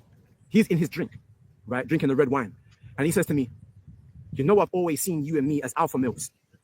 And then he takes me by my arm, this arm, my left arm, my left arm. I remember that. He took me by my left arm and he does like a tug of war, a push and pull type of thing. And I'm looking at him like, remember, he's in his drink, so he's got like a crooked smile on his face while he's doing this back and forth on my arm. And I'm looking at him like what does he mean by that? Because remember, yeah, I spoke to Maad. He said they were talking about women. So this guy is actually insane. Let me try to skip through some of this, man, because this guy just keeps chatting shit. Everything I'm saying right now could be hearsay. It could all be hearsay. It's all hearsay to you, man. Because remember, I don't have a second or third witness. I don't have a second. Well, I'm saying my review video on Manota's up over GMS £1,100 in cash. There we go. There we go. All right. So now we're actually 43 minutes in. We're going to get to what actually led up to him punching the brother. So all that stuff before was all bullshit. On the dude Caleb, I prayed for him the same day that I laid hands on him. The same. That's crazy. Do you understand? That demon would come. That demon would come off of him. The man there in GMS UK, they were for the bushes. I met him in GMS London Central, and we taught in Brixton. And he's been on ever since then. He's been on his vendetta against me. Now he will lie. If you bring this to him, he will lie. He will say, "Oh, he'll throw rocks and hide his hands." You know. What's like I said, this guy's mouth, man? Everything I'm saying right now could be hearsay. It could all be hearsay. It's all hearsay to you, man. Because remember, I don't have a second or third witness. I don't have a second and a third witness. I remember when I was in GMS, I was by myself. I was the only man that stood for the Howies and Bowies. All the rest of them guys over here in the UK, GMS in the UK, I'm not talking about in America, I'm talking about in the United Kingdom. They all went to the bushes. When the elder apostle Tahar gave that edict, because remember the first lockdown, when you had the 6 feet measures and the whole thing like that, they all went into the bushes. I didn't give a crap about that, man. I still stood for the Howies and Bowies, man. There you go. There you go. To the streets. You know, he despised government, man. Yeah. But, you know, I respect the elders. Double honors. Can I grab something? Can I say something quick, bro? Yeah, bring it out. Romans 10, verse 2, right? So for I bear them record that they have a zeal for the Most High, but not according to knowledge, right? So you're showing all this zeal that you have because you know your frontline striker warrior thing, right? but you lack spiritual understanding, man, and you know the scriptures you don't understand properly. You know, they say it's admirable. Don't get me wrong, like it's good that you want to go out there and warrior, but it doesn't make you admirable. That don't make you any better. It don't make you better. It don't make you some super prophet. You know what I'm saying? Than other brothers that are not where you at in Brixton. And this is what you think. This is what you got in your head. That's why you don't respect. That's why you don't respect the man that are out there wherever they are. You only respect yourself. You know? Go on up. Stood for the Howies. I know. Do you understand what I'm saying? So that's where it was. You know, I was always the odd one out. I was always the guy within Great Muslim. Over here in the UK, I was different from the rest of them. Okay, Raquacom said that himself. He said I never fitted it, and he's true on that. That's probably the one thing that I agree with him. Raquacom, special one, isn't it? UK folk. Yeah, niggas are oddball.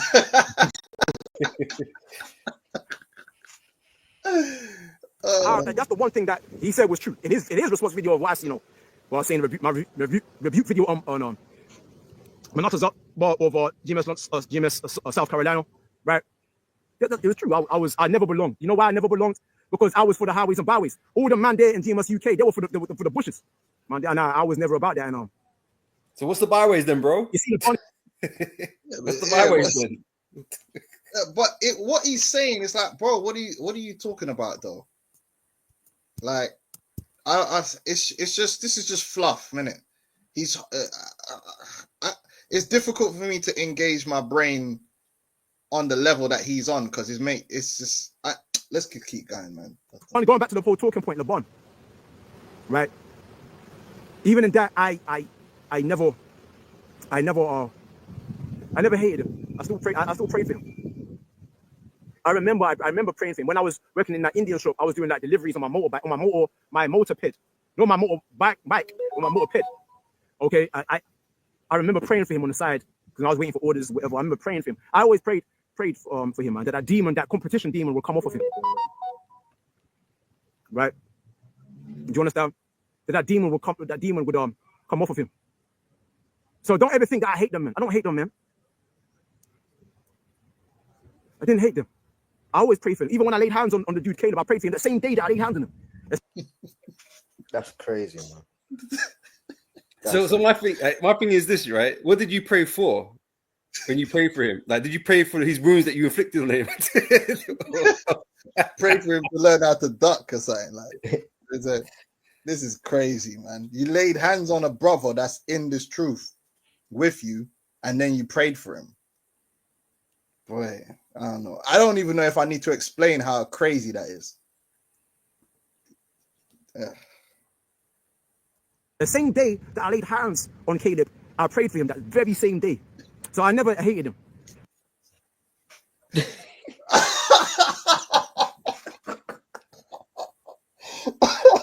I'm sorry, I'm trying to keep it professional, but the man got so angry, yeah, because it weren't even immediately. I think the council happened, right, brother? The council happened, and then brothers were still teaching, right? Yeah, brother. The other brothers were still teaching, and we had the council on the side. And then after the council was done, it weren't even straight away that he punched him, was it? No, because we addressed the brothers on the line, and then when we closed out everything, done the salute, brothers were there chilling, and then he walked up. That's when he walked up to him and did what he had to do. That's crazy. But you didn't hate him though. That's it. Oh, I got to add, Zaquan. When we crazy when LeBron and myself were addressing the brothers on the line, this guy was pacing up and down like he looked like a madman. He was just walking like random directions in the park, change direction, pacing like he's speed walking or something. And LeBron and myself was looking at each other like, what's this guy doing? But he was psyching himself up. So by the time we closed out and called the salute, he approached Caleb and punched him up. And that's because I got it here. We ain't got time to show it all, but I've got the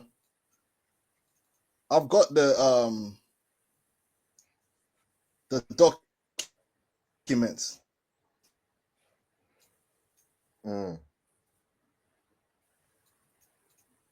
That with all of the all the bullshit that Dawada was doing. I got it. You know, his woman cheated on him and he was going to put her face up all up on the camera at camp. All that BS. And then because the brother brought that out, he got angry. He got angry that he got exposed for all the BS that he was doing. He got suspended, and when he came back from suspension, he wasn't repentant from what he did. He was laughing about it. I got everything that the brother said, and everything in here is correct. That, yeah, you're going off. And he didn't like it. He didn't like that this brother exposed him. So he got angry and lashed out. That's not a man of the Lord. You get rebuked and you get angry about it, and that's Cain. Yeah. That's the spirit of Cain. Like you did wrong, and the brother brought you to counsel about it, and you get angry because of that, and then you strike that. That's literally Cain. You know? I got it. Go on, you were saying something, bro? Yeah, I was gonna say, because some of this stuff he would say, oh, these were secrets. So it's like, oh, what?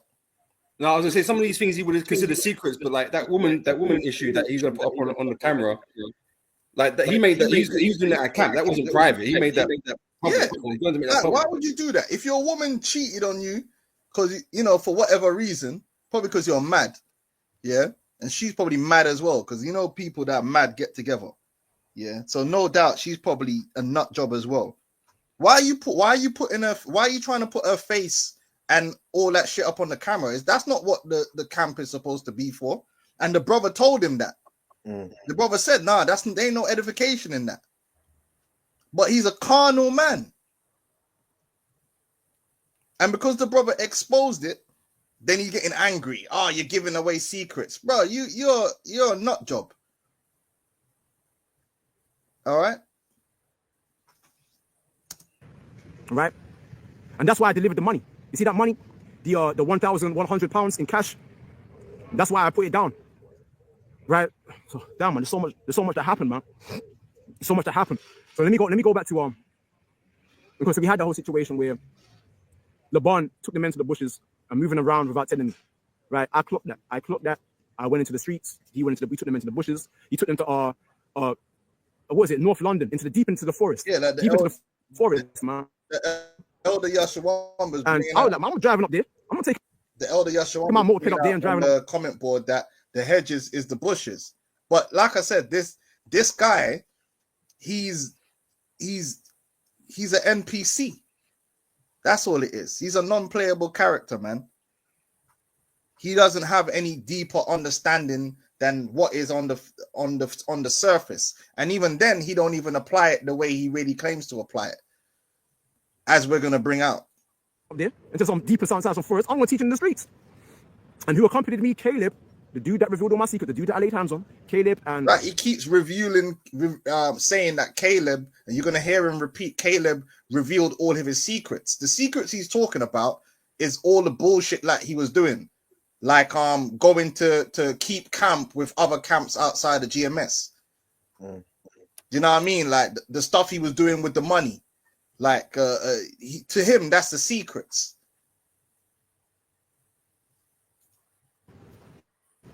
I'm afraid to say his name, but I'll have to. I can't beat around the bush, man. Ahab, right? Ahab, the beloved brother. Bro, you've been beating around the bush. Them man accompanied me out there into the highways and byways, right? Because remember, I taught every Thursday, so they went out there to join me. But also every Saturday, they would also join London Forecast on Saturday in the bushes. But they would come out on a Thursday with me on the highways and byways, right? And but their hearts was never in it though. Caleb and Ahab, their hearts was never in it. Because I remember when we all stood before the Passover, we all stood before Elder Ramah. Elder Ramah was questioning all the brothers and GMS London forecasters. Do you really want to be out there in Brixton? Because remember, Ramah don't like Brixton. He doesn't like over here in the UK. Some of you brothers that you probably don't understand, you don't know. But like I said, I'm putting this video out into the cosmos. He was like, do you really want to be up there in Brixton? Because remember, he's got some beef up here in Brixton. He asked all the men in GMS on the forecast, do you really want to be in Brixton? Yeah, because we've been to Brixton, man, and we dusted off our feet in Brixton. And there's a bunch of waste man that calling themselves Hebrew Israelites like you that's preached there already. Like, it's done. We've been there and done that. So in the spirit, Elder Ramar's like, yeah, man, like allow Brixton. But he just really wanted to teach in Brixton. That's what it is. You know what I mean? It ain't because Ramar's got beef in Brixton. What's this guy talking about? And they all said no. So I was the last. I literally was the last in Great Millstone over here in the UK that stood for Frontline, that stood for the highways and byways.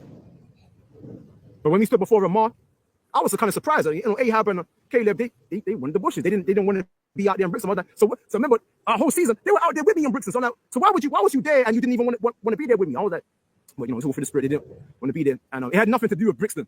Let me say that. It had nothing to do with Brixton. They just didn't want to be out there in the highways and byways. That's why if you look at all their videos, they're in all these secluded areas, bushes areas. It was never about Brixton. They just didn't want to be out there in the streets, period. None of them. No man in GMS over here in the UK wanted to be out there in the highways and byways. I was the lost. I could tell you this. No man in GMS is fisting up brothers in the camp. That it gives the Brixton scene, gives him an opportunity to be controversial. I remember one time, there's a few times, not a lot, but a few times when I wasn't working on that particular day, I'd go to Brixton or Clapham and check for him and the brothers. And I remember on one particular occasion, he had like a slavery sign, like Emmett Till kind of brutal image. Someone called the police and said, oh, you know, they find the image distressing. The police came to the camp and they were being amicable. They said, listen, do your take the sign down. He didn't want to take the sign down. And then the police was acting like, well, listen, if we don't take the sign down, we're going to have to start taking names, you know, kind of stuff. I just took the sign down. But the thing with Brixton is you talk loud. Like you said, it's the Harlem, you know, it's the UK version of the Harlem. You talk loud, you say a certain thing, you show an image that aggravates people. He lacks that commotion kind of thing. That's all it was. Brixton. He wants to be the main character, innit? He wants to play the prophet game. But he's going to get what he wants. That's all it was. The tradition, the ancient, I say that. But you know, the traditions from Elder Apostle Har, where Elder Apostle Har himself, he said, you know, there should be great most on camps in every corner. You should be raising uphill. I was the only one that upheld that tradition. Yeah, but it was Apostle Tahar that told us. You see what I mean? What's that thing? You you want it one way, but it's the other way. Over here in the UK, while the rest of them, they're all in the bushes. That's why you see, even to this day, I'm in the streets and they're all in the bushes. So I was always different from them. I was always different from them. I was always by myself. So I separated from London forecasters. They taught in the bushes, I taught in the streets. Ahab, Caleb, they joined me. And then they became a point where the money came in, the £3,000. 3,000 grand, 3,000 grand, 3 grand, which is £3,000. A certain individual came in with 3 grand. I'm not going to put the details of that person, but the individual came down with 3 grand in cash money in the envelope, and in pen, it said Brixton Profit on that envelope. Brixton Profit. Who's the Brixton Profit? Me. That's a lie, by the way. Which okay, not anybody else. Me. Caleb disputes that because Caleb said it said to the Brixton Prophets with an S. Like, but he's trying to say only said to the Brixton Prophet. But this woman that gave alms, she would regularly give. I think she gave alms like twice before, and it was for the whole camp. Right, but he's trying to spin it like she was only giving him money.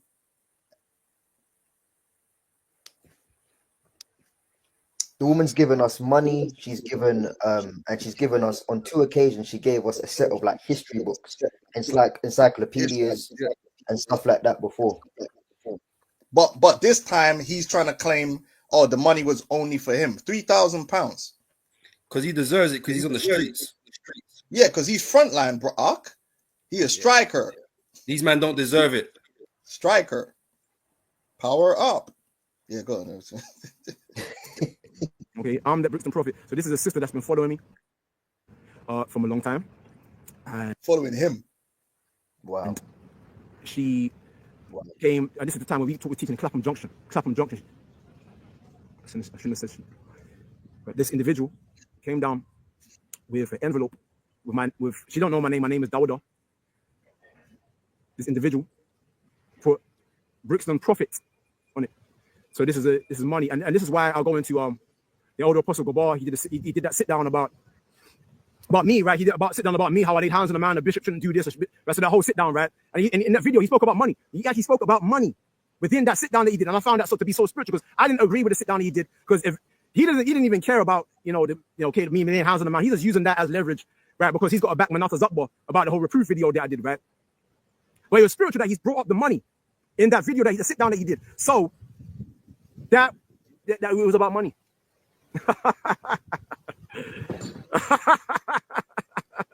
Guys, talking about, man.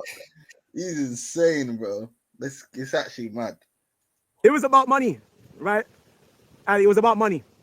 Don't listen. They might do a response video to my team on the phone. All you want about it? Don't listen to their crap, man. They're lying. It was about money. It was about money. 3 grand cash money. Cha-ching, money, right? Because I was in the streets. They were in the bushes. Do you understand? And I said to myself, I can't sorry, tell Zaquan. That's such a dickhead. Sorry.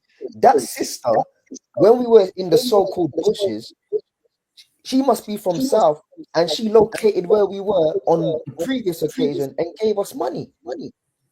So he's saying it, oh, she gave me the money because I'm out there. Okay, the previous time she gave money, it was when we was in the bushes. So what are you talking about? He's in the bushes, yeah. Oh, yeah. Oh, man. Yeah, he's a demon. And he just wanted, and he's about to say that he didn't tell no one that he got the money because he wanted to keep the money for himself. And I'm going to show you why he wanted to keep the money. It was about money. 3 grand cash money. Cha-ching, money, right? Because I was in the streets. They were in the bushes. Do you understand? So let me show you how the mind of a wicked man. See, you brought the scripture out earlier, right, Rakar? Yeah. The man will find an excuse. Yeah. This is what wicked people do. So he wasn't really working. He didn't have that much money, right? And the woman gave £3,000. Yeah, that's more than enough money. That's more than enough money that you could take what you need and other brothers can get what they need and put money in the treasury, send money to the elders. £3,000 is a lot. This man ain't got no family. He was good. What it is that he's trying to find a way to justify keeping the money for himself. So he's like, well, I'm the one that's out here on the streets and they're in the bushes, so I should keep all the money. That's just him trying to justify keeping the money. Because what he should have done was, when she gave the money, was speak straight away to Laban and discuss the money and what they're gonna do with it. Mm-hmm. But he didn't want to do that, and then he ended up spending the money before he told anyone about the money. And he's gonna tell you he didn't want to tell nobody about the money because he was moving like Golem, how Golem was moving with the precious, my precious. That's how he was moving, and that's that filthy lucre. And remember this as well. This man's supposed to be a leader in the camp, right? Yeah, you're meant to be looking after the flock, so you wouldn't keep something like that to yourself anyway. You check up to see if brothers needed anything. And he initially didn't want to give even Caleb that was going out of him. He gave Caleb £100 out of the $3,000, and Caleb needed the money. This guy's a demon, and then that's how he ended up saying, "Oh well, I'll give you £1,000 when I get the money," because he spent it all, and we're gonna go into what he spent it on too. You're a demon. And I said to myself, I can't tell everybody about the money, because when you tell men about money, it's gonna. I didn't. So I knew I couldn't. So I told Ahab. See, he didn't even finish his statement. So he couldn't tell everybody about money. So he specifically told Ahab because he thought he could trust Ahab, like not to tell no one else. So I'll tell Ahab about the money because Ahab's not really going to question him. And then he had to tell Caleb because Caleb was there when he got the money. And he knew, not to go into too much details, but he knew at the time Kalab was going through multiple situations. You know, some of which financially he needed the help, but he denied all of that, and that didn't come into his thinking pattern just to do what you're gonna say, you know, to serve himself. What he did. Yeah, because he's a demon, and he ain't telling the full truth. You should have. Yeah, you had 2 hours. You should have told everyone what you did with the money. But let's keep it moving. Ahab was like, when I told Ahab. Maybe Ahab was like, no, this is between you and Caleb. It's between you and Caleb, man. Now, I ain't asked Ahab about that, but no, it's not between you and Caleb. And I was like, straight away, because remember, Ahab was always hooking me up with money. Because remember, I during that time. He's throwing Ahab under the bus as well. What a beautiful brother. And he's trying to throw Ahab under the bus when you're meant to be a leader in the camp. So why are you even asking Ahab for? Why didn't he ask Laban? It's a demon, man. During that time, to my brothers that know, you brothers that weren't there, you don't know. You're just here. It's all hearsay. Everything I'm saying is all hearsay to you. So like I said, I don't have another man to confirm anything that I'm saying. But Ahab was giving me, a little something, every week. Because remember, he's a genuine man. Throughout GMS in the UK, he's known for his sincerity. He is a known man. Yeah, you're throwing him under the bus. And sincere. He's known for that. Right? And me and him were like this. He was my best man. That's why he came with. But he's in the bushes, though. No joking. He out there on Thursday. We out there in the highways and byways. So anyway, let me get to the point. So now he would be the one giving me little things every week because I hadn't. At the time when I got the three bags, the 3K, I didn't have no income. I didn't have anything. So I told him. He said, "This is between you and Caleb," and it was spiritual that he said that. I was going to tell him about the amount. He didn't know about the amount though. I told him that it was money. He knew about the money because he was there when the individual came down with the money and gave it to me in that white envelope. So I remember going to Caleb now. I spoke to Caleb. I said, "Listen, man, I'm going to give it to you. I'm going to give you your cut in September." Remember, this is talking about, I got the individual. I'll give you your cut, This guy I think he is. But he's giving him the cut in the future. So he's already spent the money. Yeah. So I spent all the money. Said, "I'm gonna give you your cut," but it's an IOU. This guy's crazy. And I think he said he only gave him £100 Yeah, at initially the he only time. gave him 100. The 3K out of 3K, he only gave him £100. That was his cut, right? Alright, this guy a demon, man. Caleb said it's 3.3%. Yeah. Came down with the money talking about what? July, like around July. Because I remember it was summertime, so it was like July, man. June, July. And I remember I told Caleb I'm gonna start my job in September. So I'm gonna give it back to you. I told him. I remember I'm over Caleb, right? I'm over Caleb. My position was over him. And he was good. He financially, he might have been struggling, but he was better off than me. So I told him, I'm gonna give you. What? He was good. Financially, he was struggling, but he was better than me. This guy's twisted, man. These guys twisted. So that's why you gave him £100 out of 3K. This guy's twisted. your part of the money at that time. He said, don't make a promise that you can't keep. That's what he said. Don't make a promise you can't keep, right? Don't make a promise you can't keep. So he's calling my bluff, basically. He didn't think I was actually going to give him the money, right? So like I said, he came through. And this is the point now. Now check this now. This is the point where he's now talking about the Day of the Atonement. All right, so let's get into where this money actually went. So I got the images here. This guy went and got himself. In fact, Caleb even brought it out in the council, and this is why he was so upset. Let me see if I can find a bit in the council where Caleb was. But Dawada was struggling though, innit? Yeah, he was struggling. Right, here we go. So this is one of the in the dossier that Caleb created against him. Item number 24. Hey, yo, Caleb, man, he's a legend, man. He's a legend. I ain't gonna lie. He's a legend. With it, so. Listen, I ain't ever gonna do nothing around that, brother, man. Caleb got the receipts, boy. He came with the receipt, man, typed it out and everything. All right. Man said, okay, so he offered me £100, which equals 3.3% of donation total. It's like someone being given £30 and then turning around and giving a brother £1. Yeah, it is. I told Elder Dawada the percentage and asked him if he felt that I only give 3.3% effort at camp.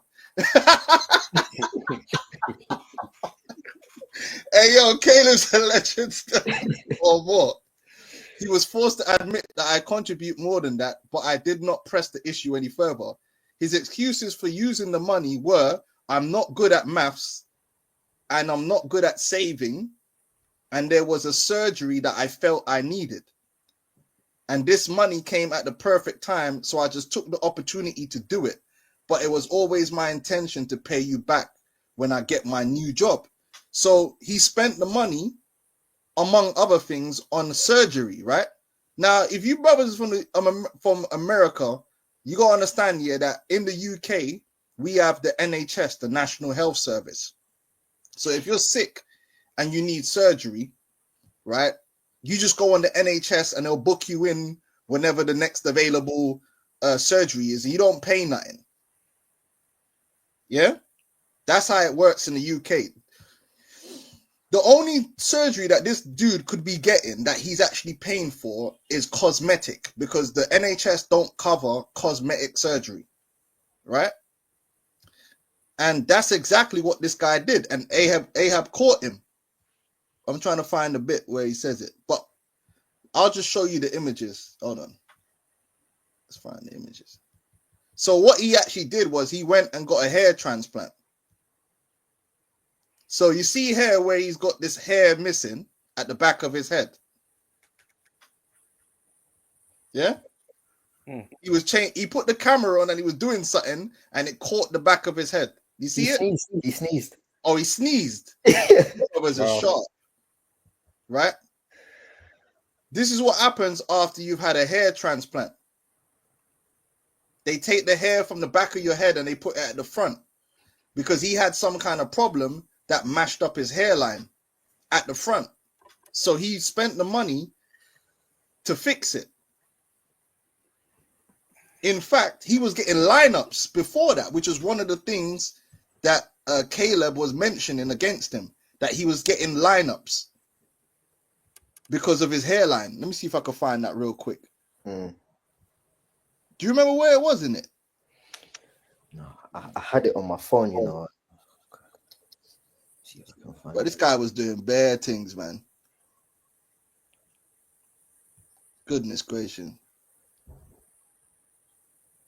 Right, I suspected that he possibly spent the money on cosmic hair surgery.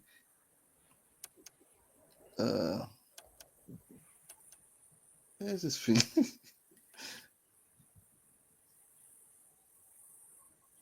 I'm trying to find a bit where he spoke about the hairline thing. I can't even find it. But anyway, it's in there somewhere where he was getting lineups and the brother had to correct him on it. But the reason he was getting the lineup is because of his hairline was messed up because of some kind of disease he had or something. Do you know what the disease was, brother? He mentioned briefly that he has what's the skin condition? Is it eczema? And where it was affecting his face, certain things he eats, it causes his skin to flare up. And where his skin was flaring up, it affected the follicles, and he lost the hair. Yeah. So that's why he got the surgery. Yeah, so he told me that he had spent the money on a surgery that, in his words, he said, I felt I needed. This is the big bad street prophet frontline. He spent the arms from that lady on a hair transplant. At this point, it's suspected that something dodgy had taken place, and the spirit reminded me of the situation where he said he lines up his hair, and I wondered if he'd used the money on reconstructive hair surgery, right? Which is exactly what he did. All right. So this dude, man, is a demon. He didn't mention all this in the video.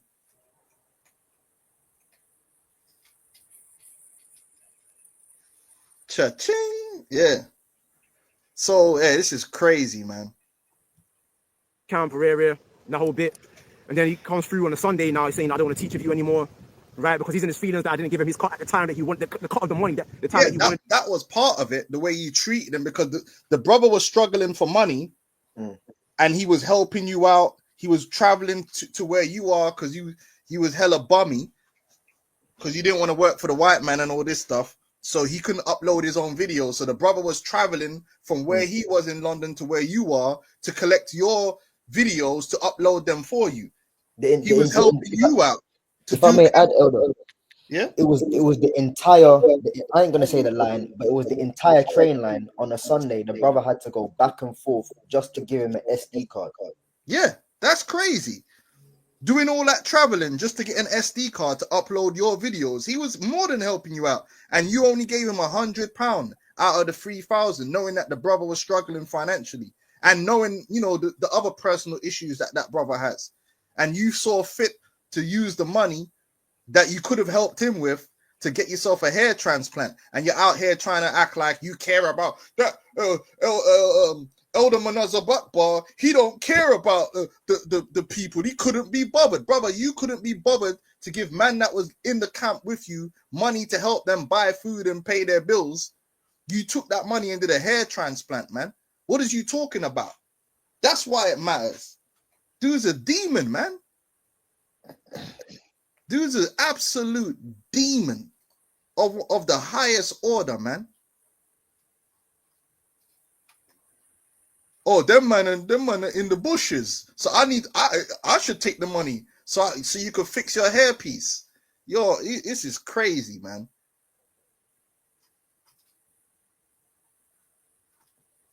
You got anything else you want to say, Jeremiah, or put it on? I mean, no, that's it on that point.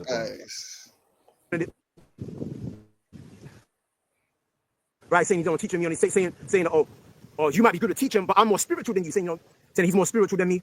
Other things, everything's rare. But when he said that I might be good at teaching, more spiritual than me. Yeah, and he is. See, the thing is, this guy, he could speak at camp, but just because you can speak on camera and bring out this scripture and bring out that scripture, that don't make you right, and it don't make you spiritual. That don't make you right, and that it don't make you spiritual. Just because you could do the Hebrew NPC thing, right? Just because you could do the Hebrew non-playable character thing, don't mean that you're a spiritual man. and it don't make you right either. As we're seeing. All right. And that's why Caleb had a problem. And then Caleb took him to council and brought out the dossier of all the bullshit that he's been doing. And that's what made him angry and deciding to fist a brother up. That's when I knew within my mind that he's been comparing himself to me. I'm talking about the same man that's been teaching side by side. When you look through There we go. my videos, it's always someone's comparing themselves to me. You know, everyone's trying to, you know, me. Everyone's, bro, this dude's a demon, man. He's the goalpost. You know? He's the great one that we're all trying to aspire to. You get me? Nah, bro. No one ain't even rate you like that, bro. You was always some weirdo. Do you know what I'm saying? This is the worst thing, man. Listen, I gotta stop being so nice, man. That's why we be vetting people now in Great Millstone, man. I'm fucking weirdos. If I think you're a weirdo, you ain't coming in the camp, man. That's how it's gonna be from now on, man. Because this is ridiculous, man. It's all attention seeking. I remember one time we had one of the brothers was in hospital, and a few of us got together to go and visit him. And like, man, if I told you the things he was wearing like the yardman string vest, combat trousers with Timberlands, and then like a mad duffel coat and a back. The brother in the hospital actually had to apologize to the nurses for his friend's dress code because everyone was looking at him like, what to you, brother? Like, bro, I told you, he's a nut job. He's a weirdo, man. Strange individual, some strange fruit hanging from a tree. That's what he is. Yeah. Anyway, let's get through this because when I was in Great Millstone, the dude K that was standing next to me, he said he was measuring himself up to me the whole time, saying I might be good at teaching, but he's more spiritual than me. He said it's outside Brixton Underground Station, right? I know. That's what I knew that means the whole time he was standing next to me, he had competition with me. He had some type of envy. But anyway. So now, what about you doing bullshit? It's none of the bullshit he was doing, isn't it? It's nothing. None of the, like when he was secretly going and hanging around with other camps and nearly got the brothers suspended with him, and then didn't apologize for that. And you know, it's none of the actual stuff that the brother said you did. It's just because he was envious. This guy's a demon, man.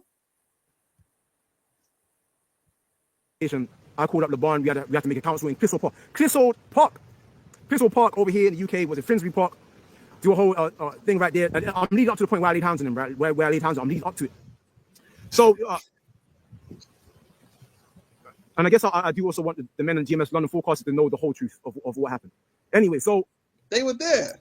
We had a meeting, right, in Clissold Park, which is in Finsbury Park, over here in the UK, London. And that council was so satanic, man. Because remember, like I said, Caleb, he said he didn't believe I was going to give him his cut. He thought I took the money for myself. I didn't, man. You did. My whole intention was to give him his cut, which I did. Right? No, anyway, if his intention was to give him the cut, right, then he would have given him the cut. You spent the money on a hair transplant. This dude, man, like. Let's say about deferring wages and stuff like that. You meant to pay a man, you know. Yeah, like, bro, that's not how it works. If someone gave me money for the camp here, right, we're gonna discuss it there and then, and it's gonna be given to who it needs to be given to. It's not gonna be like, oh no, bro, I'm gonna give you some money in 6 months, bro. We could be in the kingdom in 6 months, blood. Like, what are we doing here? Bro, we need the money now. Can I get a precept? Sure. Yeah, go on. It's from 1 John chapter 3 and verse 17. So, but whoso have this world's good and see if his brother have need and shut up his bowels of compassion from him, how dwelleth the love of God in him?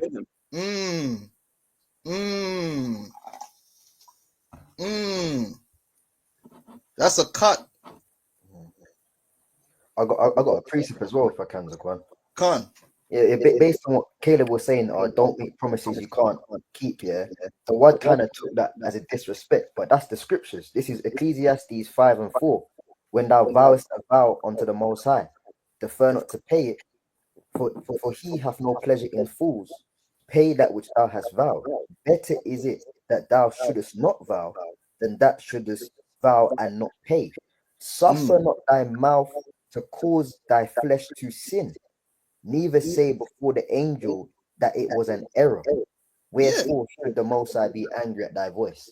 Because he's saying this dude's obviously is a brokey, innit? It just is what it is, innit? Some brothers is broke, but he's next level broke because he don't want to work, or he'll pick and choose when he wants to work or all that. Whatever, that's his business. But he can't act like having £1,000 comes easy to him. Like, so to just, oh yeah, I'm gonna give you the £1,000. That's why Caleb was probably like, bro, don't say that, because I know it's not an easy thing for you to get £1,000 to give me. Mm-hmm. He's a bullshitter, man. Anyway, let's get through this, cause. So he brought in the paperwork against me, you know, where we had a council, right? So it was me, Dawada, myself, Dawada, Caleb, Yeromya, and Laban, right? So we had that click up together in Crystal Park. Now You say me, myself, Dawada. Yeah. But what the nah, man. What the hell? Who speaks like what? Me? It was me, myself, Dawada. This guy is insane, bro. So Caleb brings all that paperwork, like Agent Smith, some Agent Smith type shit, man. Some Agent Smith type shit. And he brings out the paperwork. So he went to a computer. I'm just saying what happened. He went to a computer. For him to print, that means he went to Microsoft Excel. He typed up some stuff. Okay. I said Excel, you know. Wow. not even Microsoft Word, Microsoft Excel. Yeah, and he's just over talking. Like, get to the point. Obviously, we know he would have had to type it out. And I've got it. Like, I've already shown it. I've got everything that he writ, and it was all on point. It was good, because now we could have it to see for ourselves all the BS that he was doing. And don't make me have to upload it. I'll upload it all. You see, because all that the brother went on your channel, and he was only thing you were doing was watching videos on how to attract women. What was it? What was he watching? How to attract women, and how to get over heartbreak and attract women. Yeah, and then something else he was watching, like sport. I don't know, bro. He would.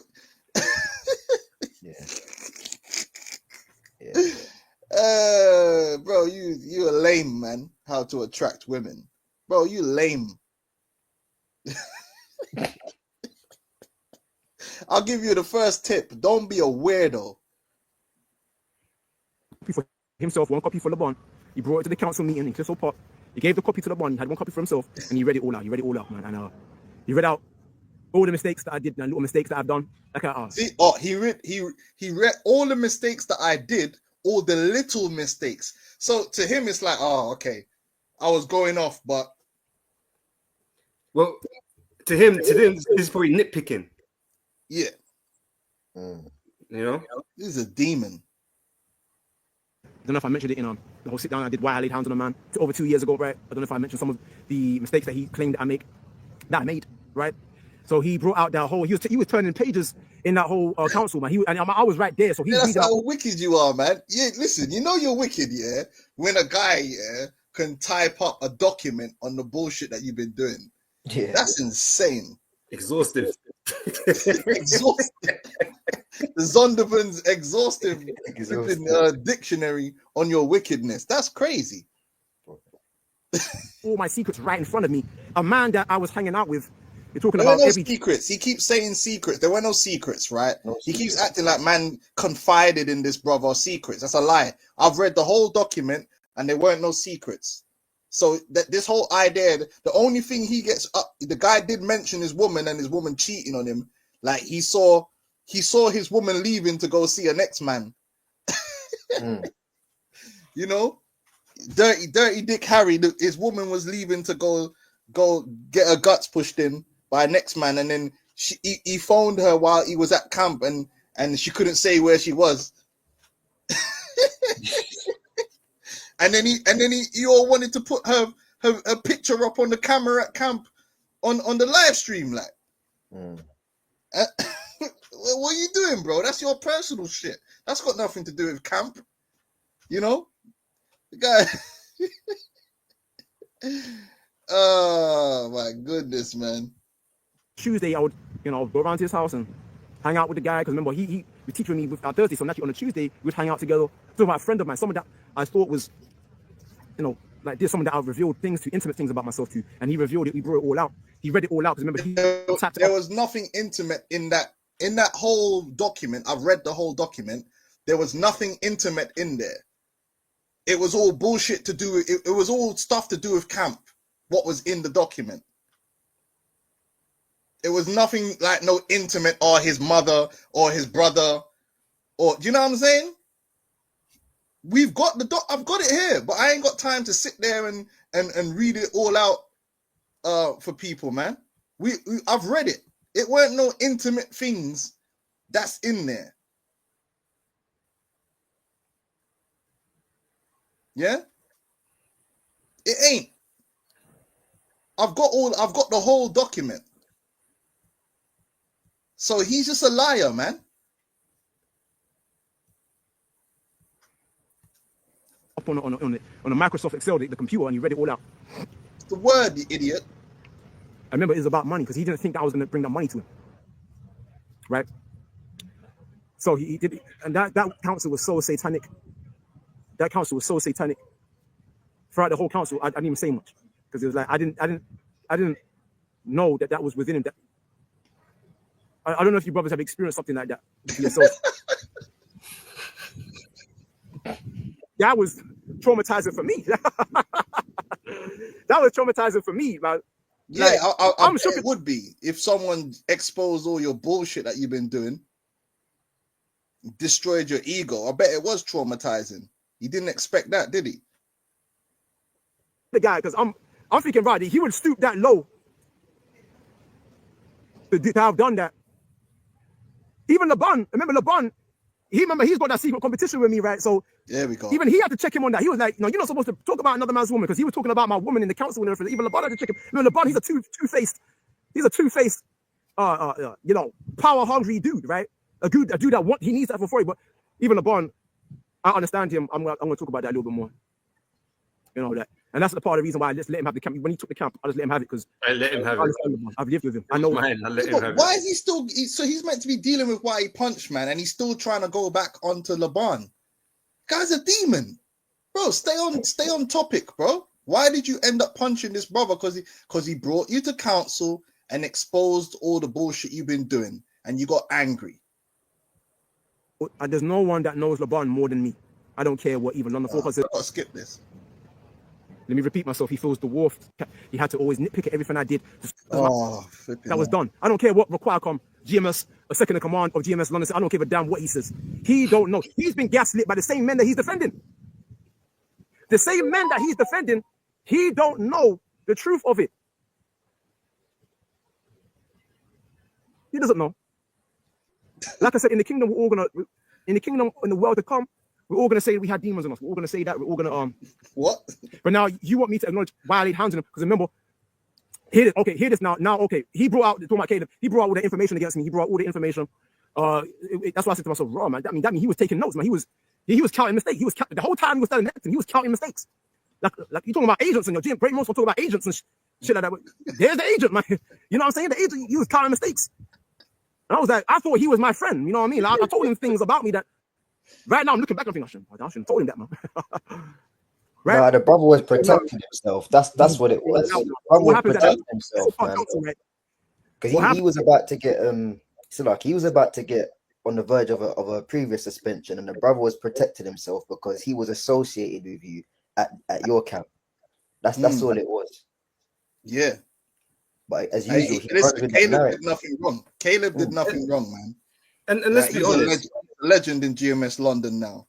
And let's be honest, man. If you're around a dude, man, and all you see is he's doing madness all the damn time, you're gonna feel a way about it, innit, man? You're gonna feel like some kind of heat for knowing that he's doing it. You're not saying nothing. Yep. You know what I'm saying? And if I could just bring this out quickly from Leviticus 19, verse 17, it says, "Thou shalt not hate thy brother in thine heart, right? Thou shalt in any wise rebuke thy neighbor and not suffer sin upon him." So if anything, he was doing you a favor, you know. Because it needed to be corrected, and he couldn't be the one to correct you because he's beneath you, like he said, right? Yeah, they brought it to council. He did the right thing, you know. But man got angry. What was he supposed to do? Man turned into the Hulk. He brought all the information. They said, "Oh, where with Caleb?" And I was like looking at that. What? You can see that he's flattering LeBron, saying, Dawada doesn't have the same history as you, LeBron. And then LeBron is all that nodding his head. And I'm just like, so that's flattery, I'm looking at that. I was like, LeBron's kind of feeding himself like, yeah. I was like, yeah, like you, LeBron. Looking at LeBron. LeBron is nodding his head, feeding himself. I was like, what the fuck? And I'm standing there looking at the two of them. I was talking about Caleb and LeBron. I was like, what the fuck? And I was like, but anyway, that part got put to, but anyway, it got to the point where Caleb got brought up. I was put to the side. Caleb got brought up. They had, I don't know what was said between Romeo, James was the most high, LeBron, and Caleb. I don't know what was said. Because I was standing over there. But Caleb now got put to the side. Now I don't know what he was told to move to go back to the camp. And I was brought up now. And then it got to a point in that whole council now where I asked LeBron, I said, listen, you see what's happening, man? Like, this dude Caleb, he feel like he can challenge me very, very. So I said to him, I said, listen, man, you need to share authority with me. You need to share authority with me. That's why I told LeBron, because Romeo was right there, right? Because it was him and LeBron that was judging the whole. How is he going to share authority with you when the council is about you? Is this guy all right? Yeah. He's not all right in the head. He's missing something, man. He's got extra chromosome or something, man. He's either missing something or he's got too much of something. Mm. How can you the council be about you, and in the middle of the council you're telling man to share authority with you? I don't know what's going on, man. Whole thing between me and Caleb. Hey, man. Hey, everybody in London ain't like this, man. I gotta, I don't know where this guy. He must be from Newcastle or something. I don't know where he's from. Right. So they're there. I said, you got to share authority with me. I said, let me take the men in GMS on the forecasters. Let me take them into the streets. And then let me take them to the streets, and then 1 week, and then you take them into the bushes another week. I said, let me make it even. And then LeBron, and when I said that, the moment I said that, LeBron immediately turned his back. Yeah, because you're not even addressing what you just did. How can the brother bring all these things that you've done to council, and then in the middle of the council, you're like, oh, let me take some men to come teach with me? What's going on here? Jeremiah, is that what happened? Yeah, that's exactly. Yeah, he was just saying, oh, you know what? I want to teach an elephant and castle. It changed from Brixton now. He goes, I want to teach an elephant and castle. So 1 week you're here, 1 week you're there. But he was missing the point that he didn't address any of the points that the brother Caleb had Just brought out. deflected the council. He just deflected the whole council. The council finished. And then when LeBron and myself is talking to him, he's just like, oh, no, but we need to go elephant and castle. And then you go. He's moving like Devin Haney against flipping Ramirez, blood. That's just running around the outside. Yeah. This is crazy, man. You're getting everyone's upset, bro. Sure. Yo, this is crazy. Anyway, and he don't even see how crazy he sounds. That's how you know he actually is insane. Yeah, turn his back. Like, and then he looked at Romeo, making eye contact. Remember, I'm there, but he making eye contact with Romeo. Then he said, well, I don't know what the brothers might think about that. Because remember, there was a situation where, remember, just like I said, all the men told Ramar that they didn't want to be out there in Brixton. So he's basically capitalizing off of that. He sees that the men don't really want to be out there in the streets. They don't want to be out there in the highways about. No. It wasn't no. Elder Levon didn't say. I don't know what the men will think about that. It wasn't up for debate or any sort of. You want to do this? No. We already said we ain't going down to no Brixton. We ain't doing no elephant and castle. So this whole thing about LeBron saying, I don't know what the brothers will think about that. That's a lie. It was already decided between us that we're not going down there. Simple as that. You're acting like a cornered rat, man. Yeah, right. Come on, man. He had a mental break, man. Hey, you remember when Canelo cracked Billy Joe Saunders and he switched orthodox to southpaw and then back to he's all over the place, man. He didn't know what to do. That's it. He's all over the place, man. I said, ask LeBron to share authority with me, which is right, because Elder Requircom said out his own mouth that me and him should be sharing authority. Because remember, you're talking about that was 3 years ago. At that time, 3 years ago now. Yeah, I was wrong on that. For 3 years straight, they've been moving around London and not telling me. So I said, you know what? Certain tests were run. I didn't know about these tests. I didn't authorize none of these tests. So now we're into support now, asking to share authority with me, and he turns his whole back to me and he looks at Iran like, I don't know what the brothers might think about that. And he had that crooked smile on his face, making eye contact with Romeo. And Romeo was just looking at him like that. Because Romeo, GMS is all the most high. He knew what LeBron was all about, man. He knew that he was trying to make a grab for the camp.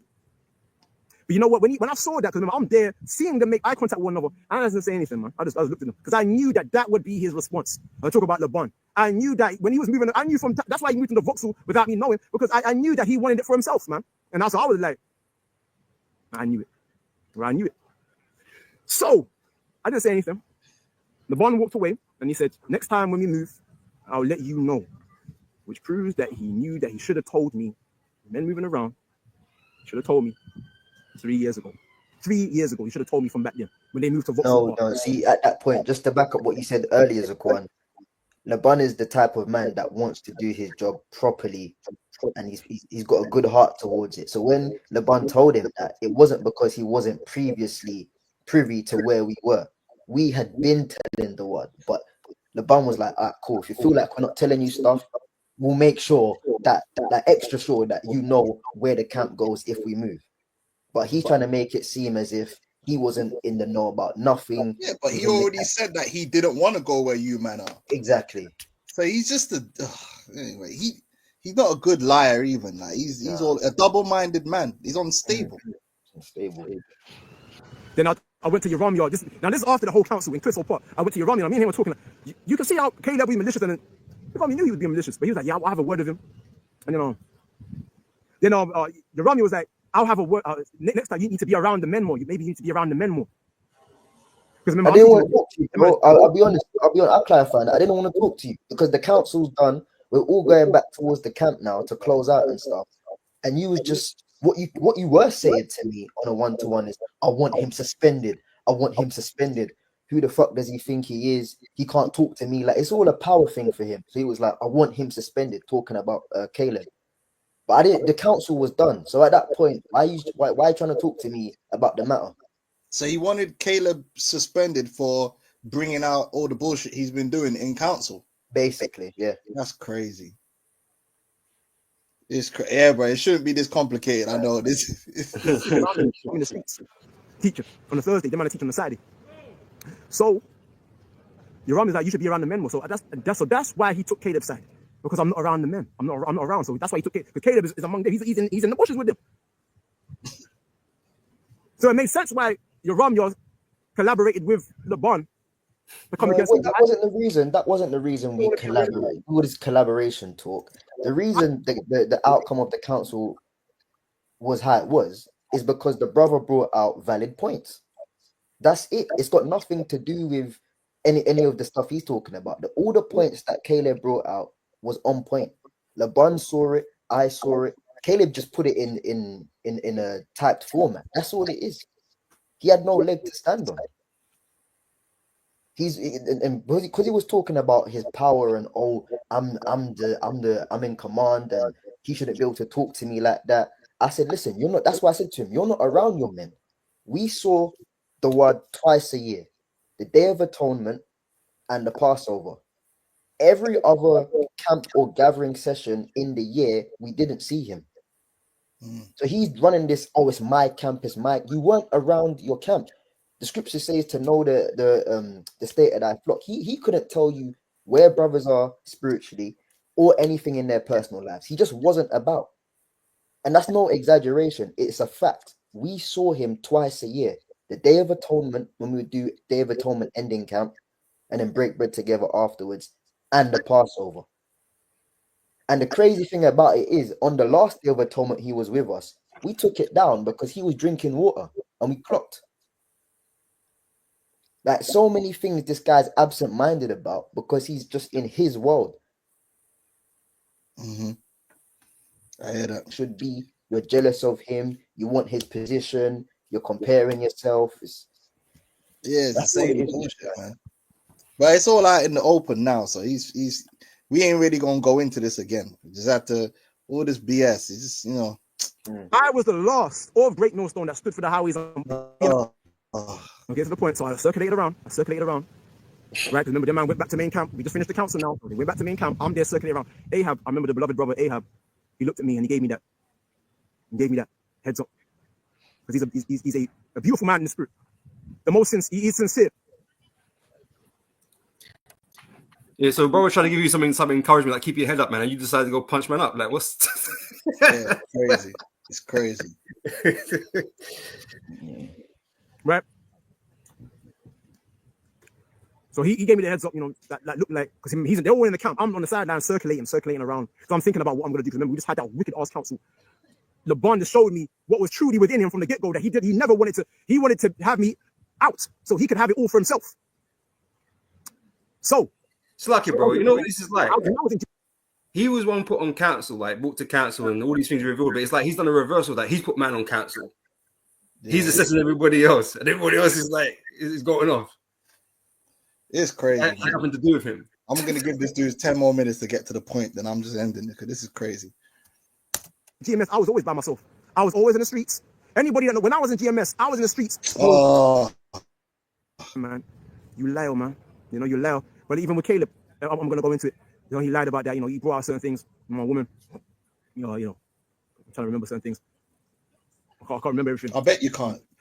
Fuck it, man. I might as well just go out with my guns blazing. That's what I said to myself.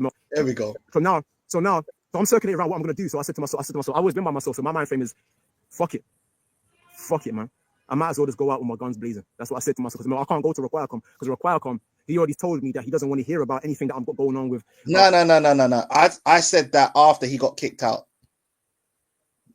I said that after he punched, man. I said I don't want to hear nothing. So yeah, don't act like I put you in a position where you had to punch somebody up. And then London forecasters, he doesn't want to hear it. He said it himself. Talking about Requirecom, the second in command of London Central. He said it himself that he didn't want to hear it. And which he admitted to in his recent video, his 12 minutes. I admitted to after you punched man up, there was nothing, you know what I mean? Like, why is he trying to, nah, bro. No. This is on you. About Londonseer ain't right. He said himself that it's true. That he said himself that he didn't want to hear it. And remember, he's a man over me. He's a man. So naturally you say, so why didn't you report the situation to him? He said he didn't want to hear it. So I knew I was literally by myself. Right? So I said to myself, you know what? Caleb, a friend of mine, I didn't mean him no evil. I started that council trying to square up to me, saying he's not afraid of me, like he want to fight me. The whole council trying to act like he's taller and bigger, like he knows more than me, like he wants to fight. So at the end, because I was circling, I was walking around, contemplating what I'm going to do the whole time. So naturally, when the Bible says the minds of men is desperately wicked, man. That's what he's circling around, flipping, building up wrath. But this is the thing, because what he should have been doing is meditating on what was said, right? Yeah. That's what he should have been thinking about. But no, he's thinking about what he's going to do next. Like, he should have been contemplating your rebuke, man. Ended. I told Amma to move to the side, and I approached Caleb. And I told him directly to his face, it says, what did I say to him? I said, you are no friend to me. He said, why are you putting your fingers on my chest? I put my fingers on his chest. And I pushed him upside his head. That's what I did. I pushed my head up on his head. I didn't actually punch him. But I did lay my hands on him. Basically, I laid my hands on him. What the fuck? And yeah, so that's a lie because all the brothers see what happened. He punched. He's trying to make it look like he didn't punch the brother, but he did punch the brother. So he's straight up lying. He fell back, but he had that crooked smile on his face, like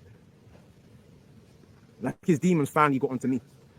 So it's like he sees everything warped, you know. But now you want me to apologize? You're apologizing me coming to London forecasters and reaching the gap, everything like that. I've looked within myself. Yeah, you're right on that, man. It was a bad time. Elder Ariella, he should have never. But it won't be happening like this again. We're talking about 2 years ago. So ever since then, I've been looking within myself. Do I feel remorse? And I said to myself, hear this. I said to myself, you know what the scripture where it says, let me get this. I don't think you ever answers the question, to be fair. Let me get this piece up right now. This is in John. This is in John. It's a lot. I'm trying to get this. Hey, Zaquan, for me, to show you that this guy's he's further double-minded, yeah. On his video 2 years ago, why I hit a man, why I left GMS, yeah. Someone put on a comment board, good, he deserved it. And then the word responded, don't say that, the Most High might judge me. 2 years later, You see it?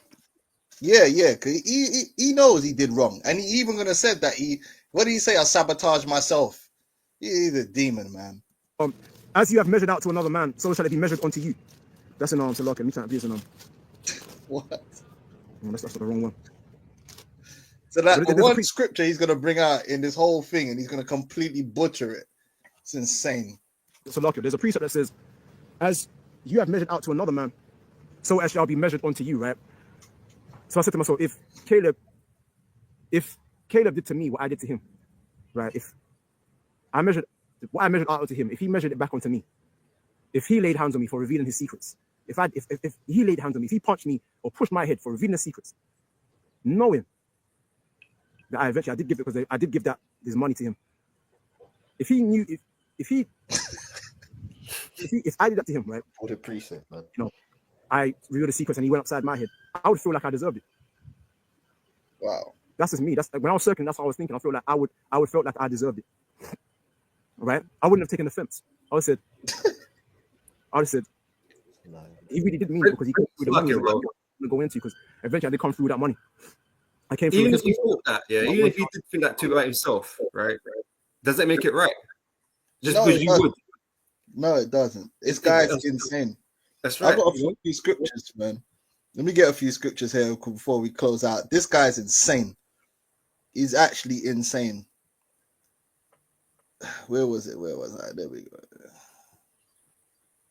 Right.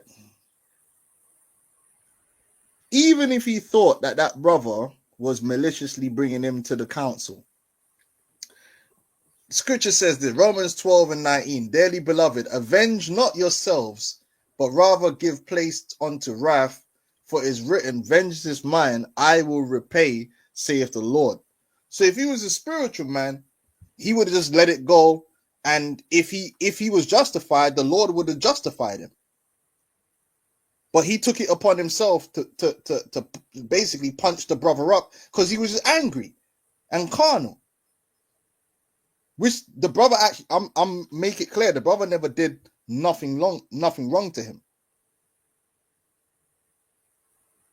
All right, I had another one here because it's that wrath, man. That's what he was filled with, the works of the flesh. Galatians 5:19. Now the works of the flesh are manifest, which are these: adultery, fornication, uncleanliness, lasciviousness, idolatry, witchcraft, hatred, variance, immolations, wrath, strife, seditions, and heresies. Right? Wrath is one of them things. And that's why there's a whole bunch of Jake that murder people all the time, because as soon as they feel some kind of way, right or wrong, they get angry, they just blah, and they want to, if he had a knife on him or a gun, he would have probably shot that brother and then said, oh, well, if it was me, I wouldn't complain if I was shot, if he did that to me. But again, that's the mindset of the world. Yes, and he would care if he got shot. If it was the other way around, he'd be fully like, no, I didn't do nothing wrong. He's a fucking demon, man.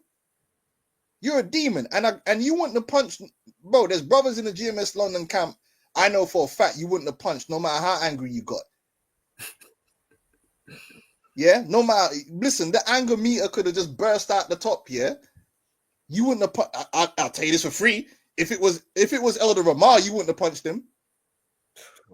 I could put money on that. I could guarantee you them demons that's in you would have said, nah, man. Allow it. Allow it. They want to survive. There weren't no pigs in the area for them to jump in. Yeah. So they were like, nah, man. Let's chill. You only punched Caleb because you thought you could get away with it. You thought, oh, yeah, he's weak, so I'm just going to punch him. You wouldn't have punched Amawan or Paya Allah, them 6'2" Nigerians. You talking about, man?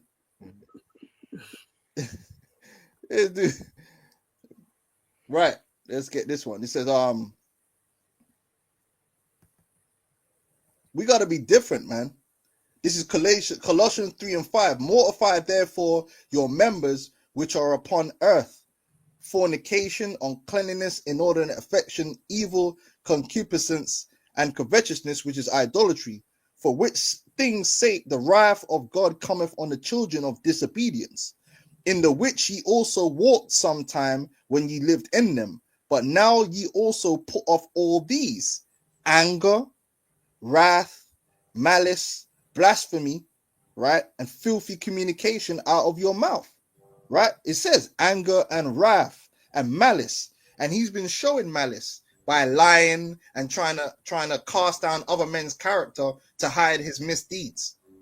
The anger and the wrath, that's why he punched the brother up. He stood there pacing around, stomping around, and then eventually attacked the brother because he brought you to counsel and exposed your BS. Like he said, Zaquan, yeah, he's a Israelite NPC, yeah. That scripture that you just brought out spoke about the fornication. Bearing in mind, this is a man that disclosed to brothers he's got enemies in Brixton because they're fighting over gyal. Boy, I'm not People surprised. people would actually come after him and try and fight him because who dealt with her and who's dealing with her and who wants her, this and that. So all that Israelite facade, the camera, front street, all that striker talk, it's all BS. It's all I'm not BS. surprised, man. This dude's a fraud. You're a fraud, and that's the main thing. All that front line, I'm doing the scriptures thing. Where was all that? Where was it when it mattered? Where was all the scriptures when it mattered? It never turns up when it matters. In moments like that, when you got to hold your integrity, when you got to show some integrity, man, and some spiritual fortitude, it's never there. But when you want to act and put on this frontline Hebrew Israelite, make my body a living sacrifice, it's all there, right? But where was it when it mattered, man? About how you treat brothers, and that matters, man. How you treat brothers matters, man. How you carry yourself around brothers matters, man. In Great Millstone, the principles of Yahweh Shai is you love your brother as yourself, man. And this is why it mattered, because here it is, a beautiful elder like Elder Manata Zakbar. We can all see how genuine, sincere, and beautiful that brother is, the labor of love. I've never had the pleasure to meet him personally, but I could see, and I know that brothers will give nothing but all kind of accounts of that brother. And you try to basically like throw him under the bus when you didn't even understand the situation, but you're going around punching up brothers, throwing the elders throwing anyone under the bus to make an excuse for your own behavior, lacking all accountability. But you just want to save everyone. I'm just on the streets, and I want to bring in the mold.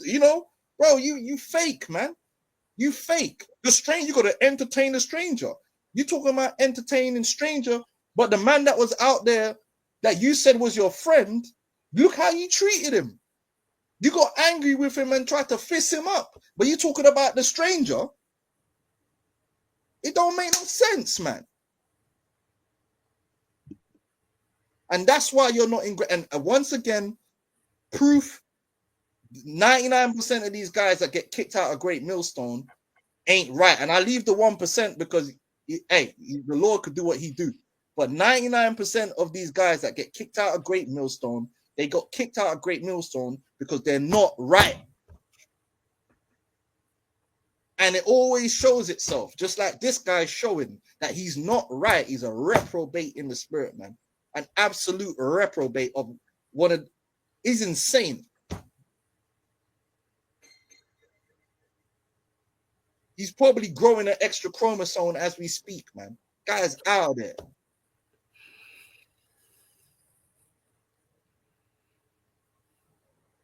Anyway, let's give it another 5-10 minutes of this guy, and then 1,100, right? Over $8,000.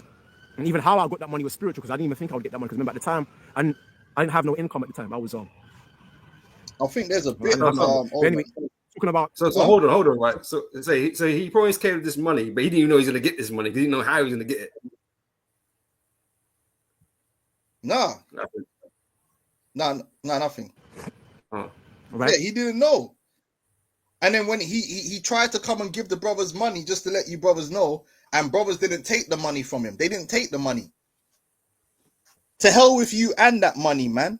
You can keep that money and die with it. And I said it like that because you ain't right, man. There's no if you were gonna get right, you've had 2 years to get right. You ain't gonna get right, man. You just a demon, man. 100%. Right? And that's it. And if you see brothers in the streets, right, don't think you're gonna be able to pull that bull, which you wouldn't, because you're a coward. Talking all this frontline shit. I'll tell you to your face, you're a coward, man. You did what a coward would do. Because I know for a fact, certain brothers, you wouldn't have done that, bro. I'm telling you, you wouldn't have done that, because you know Caleb is of that gentler, more, you know, man's, you know what I'm talking about, man. Certain brothers we ain't built like that for you to think that you could play them kind of games, man. Talking about how you gonna punch brother in the head. Disrespectful little prick. Anyway. I wouldn't have taken offense. I would have said, he really did mean it because he came through with the money. Caleb, London forecasters, they don't know what happened, man. Even Raquacom, the second in command of GMS London Central, even he don't know. He's been gaslit by the very same men that he's defending. He doesn't even know that, man. He's been gaslit by he's been deceived by the very same men that he's defending. Mm.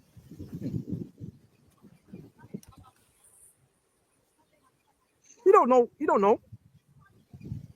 And he's always been dismissive of me. I'm talking about Raquacom. A shit judge of character. A terrible judge of character. Raquacom. Yeah, you're right, because I should have kicked you out, man. I should have kicked you out in that council when you was being stubborn.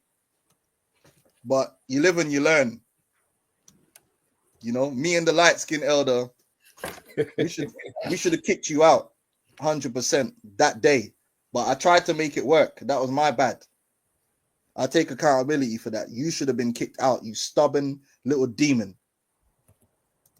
A terrible judge of character. Terrible, but he's also the spirit, obviously. But you know, the Lord, he wants things to happen. But ultimately, I walked out of Great Millstone. I sabotaged myself because I knew that at the end of the day, when I was in Great Millstone, I was always by myself. I was in the streets, the man was in the bushes. So I sabotaged myself by laying hands on him. I sabotaged myself. So there you go. This is a man of the Lord. So in that moment, instead of saying, you know what, man, I'm just going to leave the camp and go do his thing, he chose to leave the camp by doing something that he knew he was going to get kicked out for. This is a man of the Lord. And then trying to say, well, I was going to walk out anyway. But this guy's a fucking demon, man. Oh, my goodness. I don't know, man. I don't know if we need to even show any more of this madness. Deliberately. He did it deliberately, so he's doubling down. He's doubling down. I did it deliberately. I sabotaged myself. I did something that I knew I was going to get kicked out for.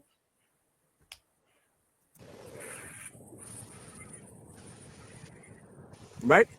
So I left by Jack Jones. How many of you guys in GMS, you dick sucking, cock riding guys in Great Millstone? How many of you could walk out of Great Millstone on your Jack Jones, right, by yourself? Like I'm not trying to praise myself, man. But that's bullshit.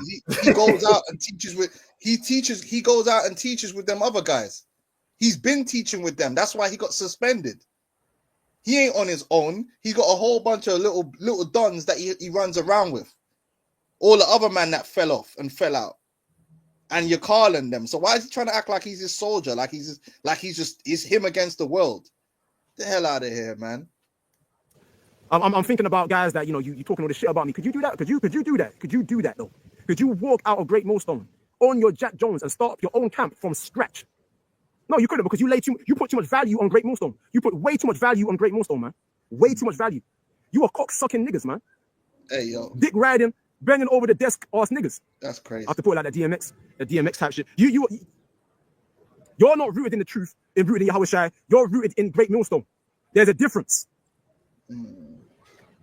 So Great Millstone don't have the truth no more, then, isn't it? We're not men of the Lord. No one in GMS is the truth and men of the Lord, isn't it? Yeah, he hurt, man. He hurt, man. And it had to happen because maybe he was sliding under the radar. We weren't ready, but now we've done this video, and I'm sure all these London cats are gonna watch it, right? And it's exposed. Look, ask him about the hair transplant. Ask him about the hair transplant, man. The demon. being rooted within Great Millstone and then being rooted within Yahweh Shai. There is a difference. And I guess I didn't lay too much value on pleasing men. Here we go. Dick sucking and cock riding. There we go. So I walked out on my Jack Jones. I sabotaged myself. Because like, man, fuck it, I was by myself anyway. Dudes that don't want to follow no governance and no order, they always run to the man-pleasing thing, innit? Quick. Yeah, go on. It's 1 John chapter 4, verse 20. So if a man say, I love God, because he's rooted in Yahweh Shai, right? And hate if his brother. Yeah. He punched up a brother that, he was in the truth with, right? He is a liar. For he that loveth not his brother whom he have seen, how can he love God whom he have not seen? Mm. And this is why all our acts, our display of love, it ripples through the brotherhood, man, because you can't do it to Yahweh Shai directly, so you do it through the brotherhood. Exactly. Exactly, man. I got a quick precept if I can, Zaquan. Yeah, go on, man. Then we're gonna get out of here, man. We spent enough time on this demon. Okay. 2 Peter 2:10. But chiefly them that walk after the flesh in the lust of uncleanness, and despise government. Presumptuous are they, self-willed. They are not afraid to speak evil of dignities. Exactly, that's him. And that's why he disrespected Elder Manatas Akbar, disrespected Elder Gabar, he disrespected Apostle Tahar, he disrespected me, disrespecting everyone, man. With the whole ministry. The whole GMS, like, it's just this guy's an idiot. Cocksuckers and dick riders and shit. The elder said, why did he need to sabotage himself? He could have just walked. Yeah. But he couldn't just walk because he's a demon. He was angry. He was angry that the brother exposed him. Just like Cain, he was angry and he couldn't hold it because he's not a spiritual man, he's a carnal man. And he had to get his lick back.